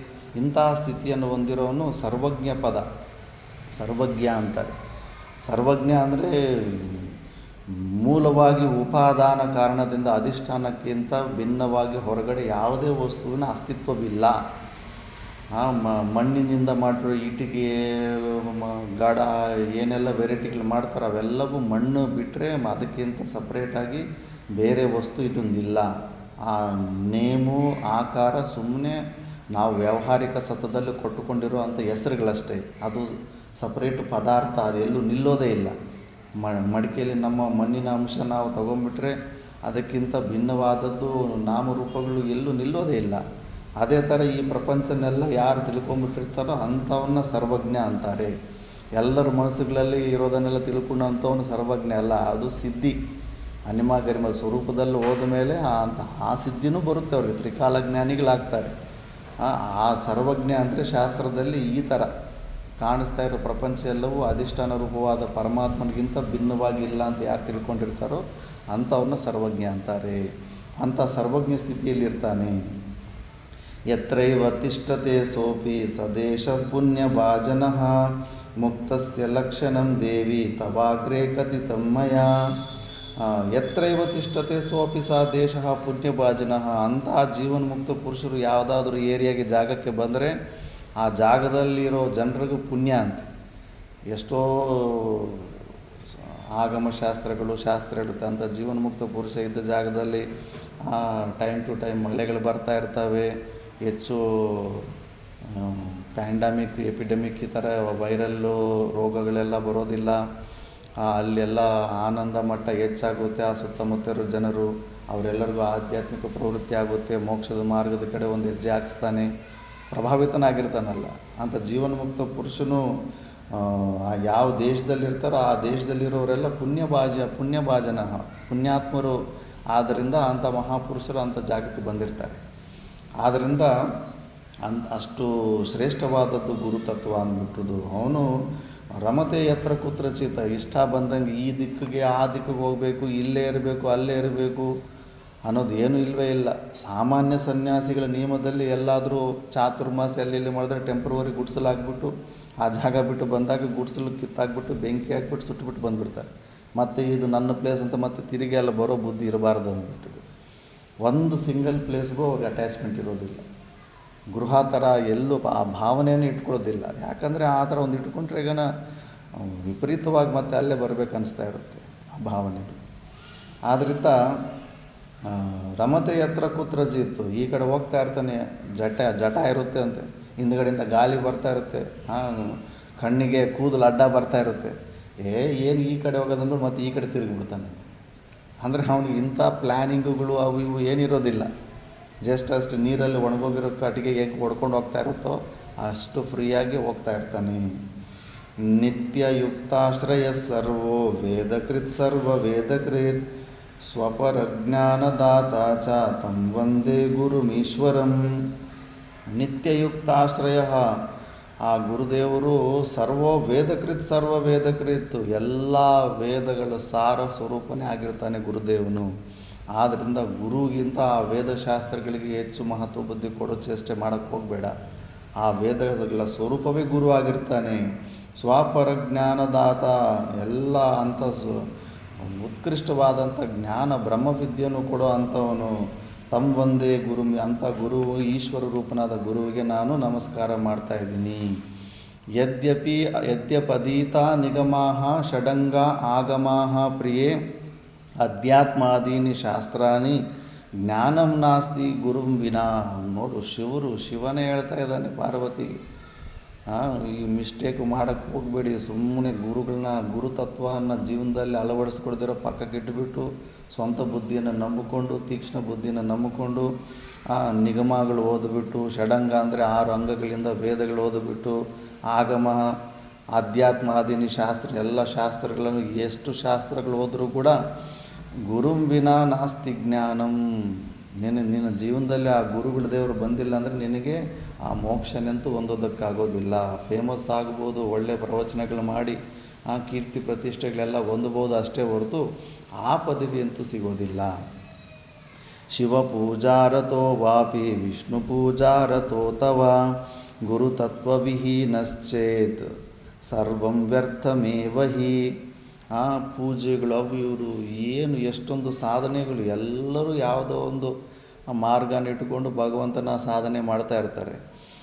ಶಿವ ಪೂಜಾರತೋ ವಾಪಿ ವಿಷ್ಣು ಪೂಜಾರತೋ, ಅಥವಾ ನೀನು ಶಿವನ ಪೂಜೆ ಮಾಡು, ವಿಷ್ಣು ಪೂಜೆ ಮಾಡು, ಆ ಸರಿಯಾಗಿ ಶಿವತತ್ವವನ್ನು ವಿಷ್ಣು ತತ್ವವನ್ನು ಮತ್ತು ಗುರುತತ್ವ ವಿಹೀನಶ್ಚೇತ್, ಆ ಗುರುತತ್ವವನ್ನು ತಿಳ್ಕೊಳ್ದಿರ ನೀನು ಅಂಥ ಪೂಜೆಗಳು ಎಷ್ಟು ಮಾಡಿದ್ರೂ ಕೂಡ ಸರ್ವಂ ವ್ಯರ್ಥಮೇವ ಹಿ, ಎಲ್ಲ ಅಲ್ಪವಾದದ್ದು, ಏನಾದರೂ ಸ್ವಲ್ಪ ಫಲ ಸಿಗ್ಬೋದೇ ಹೊರತು ನಿನಗೆ ಇಹಲೋಕದಲ್ಲಿ ಪಾರಲೌಕಿಕವಾದಂಥ ಪಾರಮಾರ್ಥಿಕವಾದಂಥ ಮೋಕ್ಷಕ್ಕೂ ಎರಡಕ್ಕೂ ನೀನು ವಂಚನೆ ಆಗಿಬಿಡ್ತೀಯ. ಎರಡರಿಂದ ನೀನು ವಂಚನೆ ಆಗ್ತೀಯ, ಎಲ್ಲವೂ ವ್ಯರ್ಥವಾಗ್ತವೆ. ಅದಕ್ಕೆ ಆ ಗುರುತತ್ವದಲ್ಲಿ ಜೀವನದಲ್ಲಿ ಅದರ ಮೇಲೆ ಶ್ರದ್ಧೆಯನ್ನು ಬೆಳೆಸ್ಕೊಂಡು ಫಸ್ಟು ಅದನ್ನು ಹೊಂದಬೇಕಂತ ಪ್ರಯತ್ನ ಮಾಡು. ಮತ್ತು ಶಿವಸ್ವರೂಪಮಜ್ಞಾತ್ವಾ ಶಿವಪೂಜಾ ಕೃತ ಯದಿ ಸಾ ಪೂಜಾ ನಾಮ ಮಾತ್ರಂ ಸ್ಯಾತ್ ಚಿತ್ರದೀಪ ಇವ ಪ್ರಿಯೇ. ಶಿವಸ್ವರೂಪಮಜ್ಞಾತ್ವಾ ಶಿವಪೂಜಾ ಕೃತ ಯದಿ, ಶಿವನ ಸ್ವರೂಪನೇ ತಿಳ್ಕೊಂಡಿಲ್ಲ ನೀನು, ಆ ಪೂಜಾನ ತಿಳ್ಕೊಳ್ದಿರ ನೀನು ಶಿವಪೂಜೆ ಮಾಡಿದ್ರೆ ಅದು ಕೇವಲ ನಾಮ ಮಾತ್ರ ಅಷ್ಟೇ, ಅವ್ರಿಗೂ ತೋರಿಸ್ಕೊಳ್ಳೋದಕ್ಕೆ ಅಂದ್ಬಿಟ್ಟು. ಹಾಥಿ ಕಾ ಬಾಹರ್ ವಾಲ ದಾಂತು ಸಿರ್ಫ್ ದಿಕ್ಕಾನೆ ಕೇಳಿ ಅಂತ, ಹೊರಗಡೆ ಅಷ್ಟು ದೊಡ್ಡ ಹಳ್ಳಿರುತ್ತೆ, ಅದರಲ್ಲಿ ಒಂದು ಅದು ಒಳಗಡೆ ಅದು ಚೀವ್ ಮಾಡೋದಕ್ಕಾಗೋದೇ ಇಲ್ಲ, ಒಳಗಡೆ ಬೇರೆ ಅಲ್ಲಿರುತ್ತೆ, ತಿನ್ನೋದಕ್ಕೆ ಬೇರೆನೇ ಅಲ್ಲಿರ್ತದೆ, ಸುಮ್ಮನೆ ಅದು ತೋರಿಸ್ಕೊಡೋದಕ್ಕೆ ಅಷ್ಟೇ ಅಂತ. ಆದರೆ ನಿನ್ನ ಭಕ್ತಿ ಕೂಡ ಅಷ್ಟೇ, ನಿನ್ನ ಜೀವನದಲ್ಲಿ ಗುರು ಇಲ್ಲ, ನೀನು ಪೂಜೆ ಮಾಡ್ತಾರೋ ಶಿವನನ್ನು ಪೂರ್ತಿಯಾಗಿ ನೀನು ತಿಳ್ಕೊಂಡಿಲ್ಲ. ಶಿವನಾಗಿ ಶಿವನ ಪೂಜೆ ಮಾಡಬೇಕು. ಅಂಗನ್ಯಾಸ ಕರನ್ಯಾಸಗಳಿಂದ ನಿನ್ನ ಅಂಗಗಳನ್ನೆಲ್ಲ ದೈವಾಂಗಗಳಂತ ಭಾವನೆ ಮಾಡಿಕೊಂಡು ಶುದ್ಧೀಕರಣ ಮಾಡಿಕೊಂಡು ನೀನು ಶಿವನಾಗಿ ಶಿವನ ಪೂಜನೆ ಮಾಡು. ಅಹಂಗ್ರೀವ ಉಪಾಸನೆ ಮಾಡುವಂಥ ಶಾಸ್ತ್ರಗಳು. ವಿಷ್ಣುವಾಗಿ ವಿಷ್ಣುವಿನ ಪೂಜೆ ಮಾಡು, ದೇವಿಯಾಗಿ ದೇವಿ ಪೂಜೆ ಮಾಡು, ತದ್ಭಾವ ಭಾವಿತ್ವವಾಗಬೇಕು. ಅಗ್ನಿಯ ಉಪಾಸನೆ ಮಾಡಿರೋಂಥ ಬ್ರಹ್ಮಚಾರಿ ಸಾಕ್ಷಾತ್ ನಾನೇ ಅಗ್ನಿದೇವನಾಗ್ಬಿಟ್ಟಿದ್ದೀನಿ ಅಂತ ಭಾವನೆಯನ್ನು ತಗೊಂಡಿರ್ತಾನೆ. ಭಿಕ್ಷಾಟನೆಗೆ ಹೋದರೆ ಉಪನಿಷತ್ತಲ್ಲಿ ಬರುತ್ತೆ, ಇಲ್ಲ ಮುಂದೋಗು ಇನ್ನೂ ರೆಡಿ ಆಗಿಲ್ಲ ಊಟ ಅಂದರೆ, ನೀವು ಯಾರ ಸಲುವಾಗಿ ಅಡುಗೆ ಎಲ್ಲ ತಯಾರು ಮಾಡ್ತಿದ್ದೀರೋ ಅವನೇ ಮುಂದೆ ನಿಂತಿದ್ದಾನೆ, ಅವನಿಗೆ ನೀವು ಭಿಕ್ಷೆ ಆಗಲ್ಲ ಅಂದರೆ ನಾನೇ ಅಗ್ನಿದೇವ ಬಂದಿದ್ದೀನಿ ಅಂತ ಅನ್ನೋ ಭಾವನೆಗೆ ಹೋಗಿರ್ತಾನೆ ಬ್ರಹ್ಮಚಾರಿ. ಆ ಥರ ಭಾವನೆಯಲ್ಲಿ ಪೂಜೆ ಮಾಡಬೇಕು. ಇದೇನು ತಿಳ್ಕೊಳ್ಳೋದಿಲ್ಲ, ಜಸ್ಟ್ ಅಷ್ಟೇ ಯಾವುದೋ ಒಂದು ನಾಮ ಜಪ ಇಟ್ಕೊಂಡು ಎಲ್ಲ ಫ್ಯಾನ್ಸೀಸ್ ಅವ್ರಿಗೆ ಇಷ್ಟ ಬಂದಂಗೆ ಮನಮಾನಿ ಮನಸ್ಸಿಗೆ ಬಂದಂಗೆಲ್ಲ ಏನೇನೋ ಪೂಜೆಗಳು ಮಾಡ್ಕೊತಾ ಹೋಗ್ತಾ ಇರ್ತಾರೆ. ಆ ಗುರುಗಳಂದರೆ ಯಾರಂದರೆ ಅವರೆಲ್ಲ ಗುರುಗಳು ಎಷ್ಟು ಸ್ಪಷ್ಟವಾಗಿ ಹೇಳಿದ್ದಾನೆ. ಈ ತತ್ವಮಸ್ಯಾದಿ ಮಹಾಜ್ಞಾನ, ಈ ಜ್ಞಾನಿ ಆಗಿರೋನೇ ಗುರು ಆಗ್ತಾನೆ. ಮಿಕ್ಕಿದವರೆಲ್ಲರೂ ಬೇರೆ ವಿಷಯದಲ್ಲಿ ನಿನಗೆ ಆಚಾರ್ಯರಾಗಿ ಸ್ವಲ್ಪ ಹೆಲ್ಪ್ ಮಾಡ್ಬೋದು ಅಷ್ಟೇ ಹೊರತು, ಗುರು ಅಂದರೆ ಈ ಜ್ಞಾನಿನೇ, ಒಬ್ಬ ಜೀವನ್ಮುಕ್ತ ಪುರುಷನೇ ಗುರು ಆಗೋದಕ್ಕೆ ಸಾಧ್ಯ ಆಗುತ್ತೆ. ಇಂಥ ಗುರುಗಳ ಹತ್ರ ನೀನು ಹೋಗ್ದಿರ ಇವೆಲ್ಲ ಏನು ಮಾಡಿದ್ರು ಕೂಡ ಸುಮ್ಮನೆ ಟೈಮ್ ವೇಸ್ಟ್ ಆಗುತ್ತೆ. ಸರ್ವಂ ಸ್ಯಾತ್ ಸಫಲಂ ಕರ್ಮ ಗುರುದೀಕ್ಷಾ ಪ್ರಭಾವತಃ ಗುರುಲಾಭಾತ್ ಸರ್ವಲಾಭೋ ಗುರುಹೀನಸ್ತು ಬಾಲಿಶಃ. ಸರ್ವಂ ಸ್ಯಾತ್ ಸಫಲಂ ಕರ್ಮ ಗುರುದೀಕ್ಷಾ ಪ್ರಭಾವತಃ. ಅದಕ್ಕೆ ಈ ಗುರುದೀಕ್ಷೆಗಳಿಗೆ ಅಷ್ಟು ಪ್ರಾಮುಖ್ಯತೆ ಇರುತ್ತೆ. ಮನೆಯಲ್ಲಿ ಯಾರಾದರೂ ಒಬ್ಬರು ಗುರುದೀಕ್ಷಾ ಗುರುಮಕ್ಕಳು ಒಬ್ಬರಿದ್ದರೂ ಕೂಡ ಆ ಪುಣ್ಯ ಮಿಕ್ಕಿದವ್ರನ್ನೆಲ್ಲರನ್ನೂ ಕಾಪಾಡ್ತಾ ಇರುತ್ತಂತೆ. ಅಷ್ಟು ಆ ಶ್ರದ್ಧೆ ಇರಬೇಕು. ಆ ಶ್ರದ್ಧೆ ಇದ್ದಾಗಲೇ ಅದು ಕೆಲಸ ಬರುತ್ತೆ. ಗುರುಲಾಭಾತ್ ಸರ್ವಲಾಭ. ಆ ಗುರುಲಾಭ ಸಿಕ್ಕಿದ್ರೆ ಎಲ್ಲವೂ ಸಿಕ್ಕದಂಗೆ. ಗುರುಹೀನಸ್ತು ಬಾಲಿಶಃ. ಗುರು ಇಲ್ಲ ಜೀವನದಲ್ಲಿ, ಯಾರ ಜೀವನದಲ್ಲಿ ಅಂದರೆ ಅವನು ಮೂರ್ಖ, ಬಾಲಿಶಃ, ಅವನು ಪಾಪಾತ್ಮ ಅಂತ. ಗುರುಹೀನ ಪಶು ಕೀಟ ಪತಂಗೋ ವಕ್ತುಮರ್ಹತಿ ಶಿವರೂಪಂ ಸ್ವರೂಪಂಚ ಜಾನಾತಿ ಯತ್ ಸ್ವಯಂ. ಗುರುಹೀನ ಪಶುಕೀಟ ಪತಂಗೋ ವಕ್ತುಮರ್ಹತಿ. ಗುರುಹೀನನಾಗಿರೋ ಅಂಥವನು ಅವನು ಪಶು ಕೀಟ ಅಂತಲೇ ಹೇಳಲ್ಪಡುತ್ತೆ. ಅಂದರೆ ಅವನು ಪಶು ಪಕ್ಷಿಗಳ ಥರನೇ ಜೀವನ ವ್ಯರ್ಥ ಮಾಡ್ಕೊತಾನೆ ಅಂದ್ಬಿಟ್ಟು. ಶಿವರೂಪಂ ಸ್ವರೂಪಂಚ ನಾ ಜಾನಾತಿ ಯತ ಸ್ವಯಂ. ಅವನು ಪರಮಾತ್ಮನನ್ನು ತಿಳ್ಕೊಳ್ಳೋದಕ್ಕೆ ಅವಕಾಶ ಇರೋದಿಲ್ಲ ಗುರು ಇಲ್ಲದೆ ಇರೋಂಥವನು. ತಸ್ಮಾತ್ ಸರ್ವ ಪ್ರಯತ್ನೇನ ಸರ್ವಸಂಗ ವಿವರ್ಜಿತಃ ವಿಹಾಯ ಶಾಸ್ತ್ರಜಾಲಾನಿ ಗುರುಮೇವ ಸಮಾಶ್ರಯೇತ್. ಅದಕ್ಕೆ ಹೇಳ್ತಾ ಇರೋದು ಎಲ್ಲ ಸರ್ವ ಪ್ರಯತ್ನೇನ ಸರ್ವಸಂಗ ವಿವರ್ಜಿತ, ಎಲ್ಲ ಅನಾತ್ಮ ವಸ್ತುಗಳ ಸಂಘನ ದೂರ ಮಾಡಿಕೊಂಡು ಶಾಸ್ತ್ರಜಾಲಾನಿ ವಿಹಾಯ. ಶಾಸ್ತ್ರರು ಏನು ತಮಾಷೆ ಅಲ್ಲ. ಎಲ್ಲಿ ಹೇಳ್ಕೊಂಡು ಹೋಗ್ಬಿಟ್ಟು ಮತ್ತು ಯಾವ ಕಾಡಲ್ಲಿ ಬಿದ್ದುಬಿಡುತ್ತೆ ಆಲೋಚನೆ ಎಂಬ ಕಾಡಲ್ಲಿ, ಅಲ್ಲಿಂದ ಮತ್ತು ಹೊರಗಡೆ ಬರೋದಕ್ಕಾಗೋದಿಲ್ಲ. ಚೋಟ ಮಹಾರಾಜವರು ಅವರು ಶಿಷ್ಯ ಒಬ್ಬರು ವೀರಾವಲ್ಲಿ ಅಂತ ನಿರ್ಗುಣ ಬ್ರಹ್ಮದ ಬಗ್ಗೆ ಯೋಗ ನಿಕೇತನ್ ಅವರು ಒಂದು ಪುಸ್ತಕ ಬರೆದಿರ್ತಾರೆ ಅಲ್ಲೇ ಪಕ್ಕದಲ್ಲಿ. ಆ ಪುಸ್ತಕನ ಓದ್ಬಿಟ್ಟಿದ್ದನು ಗುರುಗಳೇ ಇದು ನಿರ್ಗುಣ ಬ್ರಹ್ಮದ ಬಗ್ಗೆ ತುಂಬ ಚೆನ್ನಾಗಿ ಬರೆದವ್ರು, ಹಂಗೆ ತೋರ್ಸಕ್ಕೆ ಬಂದಿರೋದು. ನಾರಾಯಣ ನಾರಾಯಣ ನಾರಾಯಣ. ಭಾಷ್ಯಕಾರ ಶಂಕರಾಚಾರ್ಯ ಬಗ್ಗೆ ಅವರು ಎಷ್ಟು ಭಾಷ್ಯ ಬರೆದವ್ರು, ಅದಕ್ಕಿಂತ ಹೊರಗಡೆ ಹೋಗಬೇಕಾದ ಅವಶ್ಯಕತೆ ಇಲ್ಲ. ಆತ್ಯಂತಿಕ ದುಃಖ ನಿವೃತ್ತಿ, ಪರಮಾನಂದ ಪ್ರಾಪ್ತಿ ರೂಪದ ಮೋಕ್ಷಕ್ಕೆ ಏನೆಲ್ಲ ಬೇಕು ಎಲ್ಲವೂ ಇದರಲ್ಲಿ ಇದೆ. ಇದನ್ನು ಬಿಟ್ಟು ಹೊರಗಡೆ ಹೋಗೋದಕ್ಕೆ ಹೋಗಲೇಬೇಡಿ. ಯಾರಿಗೆ ಗೊತ್ತು ಇಂಥವರೆಲ್ಲ ಎಂಥ ಶಬ್ದಾರಣ್ಯದಲ್ಲಿ ಕರ್ಕೊಂಡು ಹೋಗ್ಬಿಟ್ಟು ಆ ಮಧ್ಯ ಕಾಡಲ್ಲಿ ಬಿಟ್ಟುಬಿಡ್ತಾರೆ. ಎಷ್ಟೋ ಕಲ್ಪಗಳು ವೇಸ್ಟ್ ಆಗ್ತಾವಂತೆ. ವಿಚಾರಗಳು ಕೋಇನ್ಸಿಡೆಂಟ್ ಆಗಿಬಿಟ್ಟು ಇನ್ನು ಇದರಲ್ಲೂ ಬರುತ್ತೆ, ಇದರಲ್ಲೇ ಲಾಸ್ಟಲ್ಲೂ ಬರುತ್ತೆ.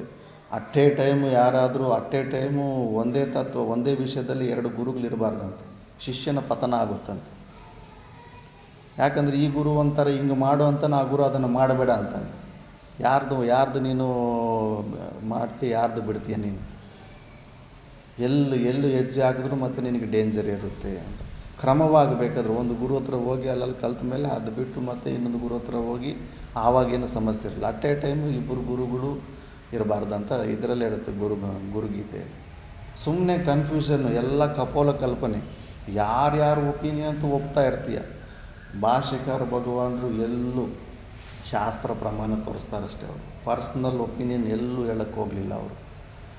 ಅದಕ್ಕೆ ಒಪಿನಿಯನ್ಸು ಇಟ್ಟುಕೊಂಡು ನೀನು ಬೇಕಾದ ದೃಷ್ಟಾಂತಗಳಲ್ಲಿ ಇದು ನನ್ನ ಅಭಿಪ್ರಾಯ ಅನ್ನೋದು ಒಂದು ಶಬ್ದನ ಆ್ಯಡ್ ಮಾಡಿ ಹೇಳ್ಬಿಟ್ಟು ಅದನ್ನೇ ಸತ್ಯ ಅಂದುಬಿಟ್ಟು ಮತ್ತು ಅದನ್ನು ಫಾಲೋ ಮಾಡಿ ನೀನು ಅಜ್ಞಾನ ಅವಸ್ಥೆಯಲ್ಲಿದ್ದು ಅವರನ್ನು ಅಜ್ಞಾನಿಗಳನ್ನ ಇದು ಮಾಡಿಬಿಟ್ರೆ, ಅದೊಂದು ಅಂಧ ಪರಂಪರೆ ಸ್ಟಾರ್ಟ್ ಆಗಿಬಿಟ್ರೆ ಎಷ್ಟು ಜನರ ಜೀವನ ಹಾಳು ಮಾಡುತ್ತೆ. ಈಗಲೇ ಎಷ್ಟೊಂದು ಅಂಧ ಪರಂಪರೆಗಳಿದ್ದಾವೆ.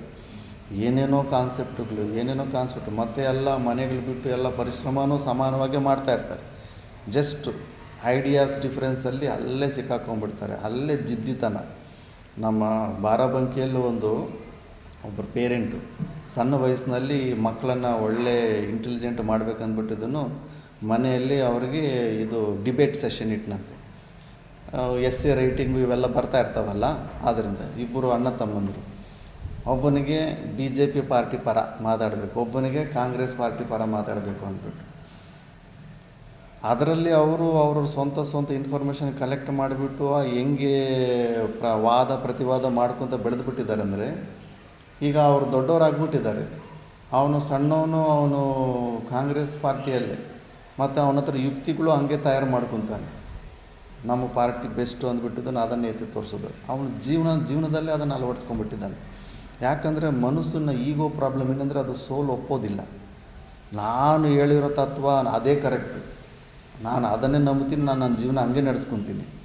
ನೀನು ನನ್ನನ್ನು ಯುಕ್ತಿಯಲ್ಲಿ ಸೋಲಿಸಿದ್ರು ಕೂಡ ನಾನು ಇಟ್ಕೊಂಡಿರೋ ತತ್ವನ ನಾನು ಹಂಗೆ ಮುಂದುವರಿತೀನಿ ಅಂದ್ಬಿಟ್ಟು ಜಿದ್ದಿತನ ಹೋಗ್ಬಿಡುತ್ತೆ, ಜೀವನ ಹಾಳಾಗ್ಬಿಡುತ್ತೆ ಅಷ್ಟೇ. ಮತ್ತು ಅವ್ರ ತಂದೆ ತಲೆ ಚಚ್ಕೊತಾ ಇದ್ದಾರೆ, ಅಯ್ಯೋ ನಾನು ಇವ್ರಿಗೆ ಡಿಬೇಟ್ ಸೆಷನ್ ಕೊಡಬೇಕಂತ ಮಾಡಿದ್ರೆ ಅವ್ರ ತಂದೆಗೂ ಒಂದು ಪಾರ್ಟಿ ಅದರಲ್ಲಿ ಇಷ್ಟ ಇಲ್ಲ, ಇದೆಲ್ಲ ಸನಾತನ ಧರ್ಮಕ್ಕೆ ವಿರುದ್ಧವಾದ ಪಾರ್ಟಿ ಅಂತ.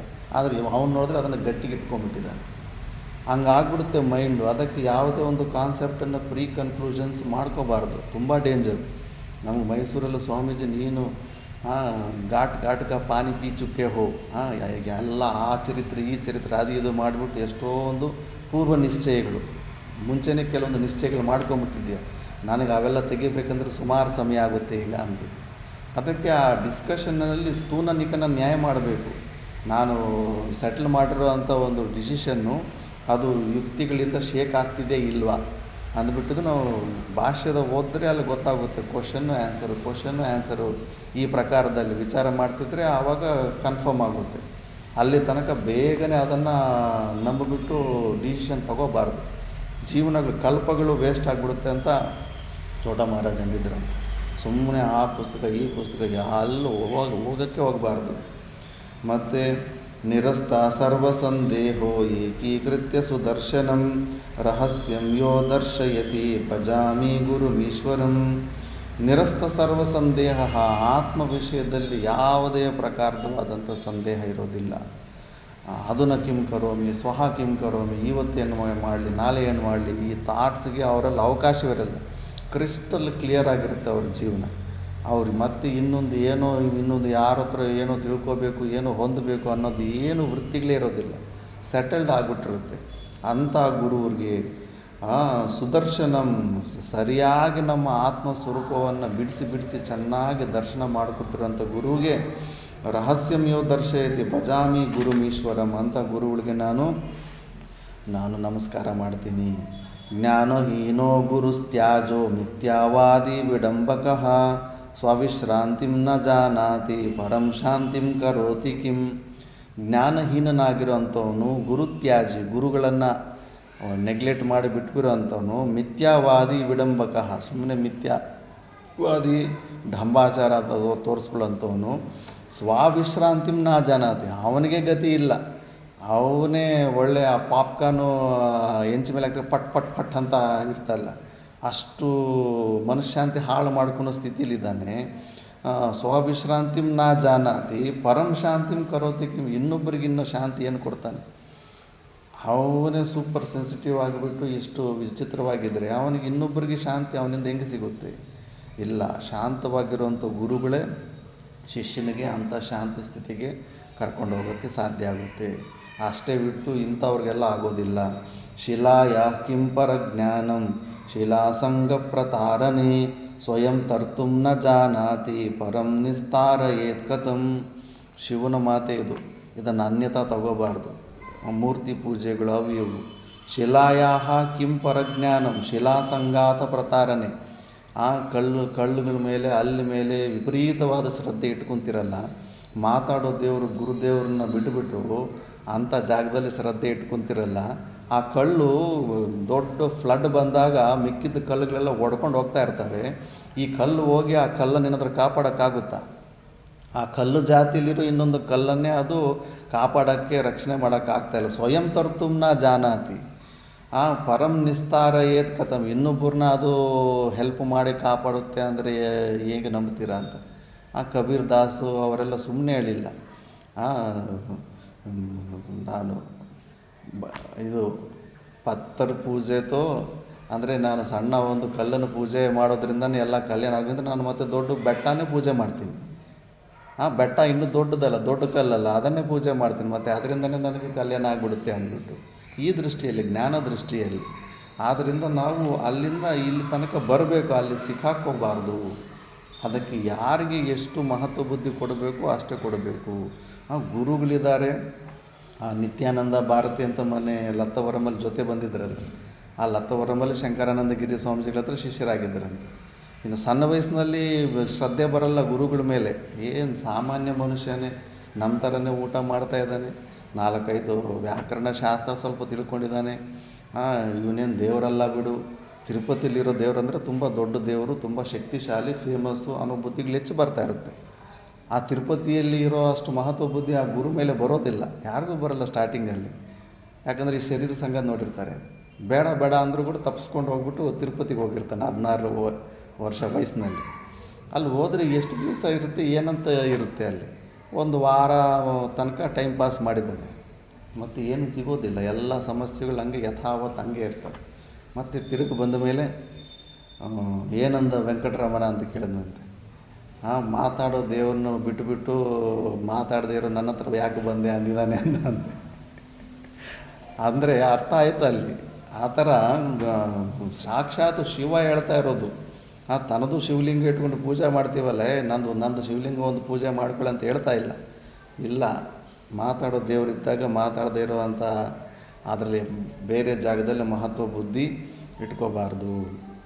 ನಾವಂದನೀಯಾಸ್ತೆ ಕಷ್ಟಂ ದರ್ಶನಾತ್ ಭ್ರಾಂತಿಕಾರಕಾ ವರ್ಜಯೇತಾನ್ ಗುರುನ್ ದೂರೇ ಧೀರಾನೇವ ಸಮಾಶ್ರಯೇತ್. ಅದಕ್ಕೆ ಢಾಂಬಿಕ ಗುರುಗಳು ಹೆಜ್ಜೆಗೂ ಇರ್ತಾರೆ ಪ್ರಪಂಚದಲ್ಲಿ, ಎಲ್ಲ ಬ್ಲಫ್ ಮಾಸ್ಟರ್ಸೇ ಇರ್ತಾರೆ. ಅಬ್ಬೋ ಏನು ಗಿಣಿ ಥರ ಮಾತಾಡ್ತಾರೆ. ಎಷ್ಟು ಹೆಂಗೆ ಅಟ್ರ್ಯಾಕ್ಟ್ ಮಾಡ್ತಾರಂದರೆ ಅವ್ರ ಹತ್ರ ಎಲ್ಲ ಇರ್ತವೆ. ನಮ್ಮನ್ನು ಫೂಲ್ ಮಾಡೋದಕ್ಕೆ, ಮೂರ್ಖರು ಮಾಡೋದಕ್ಕೆ, ಆ ಜೀವನ ಗುಲಾಮರಾಗಿ ಮಾಡ್ಕೊಳ್ಳೋದಕ್ಕೆ, ಎಕ್ಸ್ಪ್ಲಾಯ್ಟ್ ಮಾಡೋದಕ್ಕೆ ಎಲ್ಲ ಟೆಕ್ನಿಕ್ಸು ಅವ್ರಿಗೆ ಗೊತ್ತಿರುತ್ತೆ. ಆ ಅಖಾಡದಲ್ಲಿ ಅಲ್ಲಿ ಹೋದರೆ ಫಸ್ಟು ಮಗು ಅಂತಲೇ ಮಾತಾಡ್ತಾರೆ.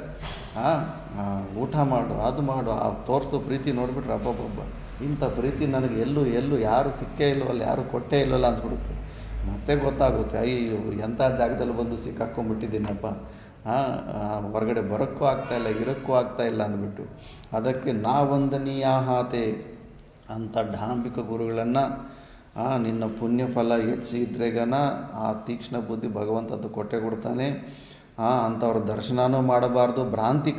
ಭ್ರಾಂತಿಯಲ್ಲಿಟ್ಟು ನಿಮ್ಮ ಜೀವನ ಹಾಳು ಮಾಡೋ ಅಂಥವರು ವರ್ಜಯೇತ್ ಅಂತ ಅವ್ರನ್ನ ವರ್ಜಯೇತ್ ಗುರು ದೂರೇ, ತುಂಬ ದೂರದಿಂದ ಬಿಟ್ಟುಬಿಡು. ಅಂದರೆ ಈಗ ಅವ್ರ ಹತ್ರ ಧೀರಾನೇವ ಸಮಾಶ್ರಯೇತ್, ಧೀರವಾದಂಥ ಈ ಶ್ರೋತ್ರಿಯ ಬ್ರಹ್ಮನಿಷ್ಠವಾದಂಥ ಗುರುಗಳನ್ನೇ ನೀನು ಆಶ್ರಯ ಮಾಡಬೇಕು. ಅದಕ್ಕೆ ಗುರು ಅಂದರೆ ಯಾರಂತೆಲ್ಲ ಸ್ಪಷ್ಟವಾಗಿ ಹೇಳಿದ್ದಾನೆ.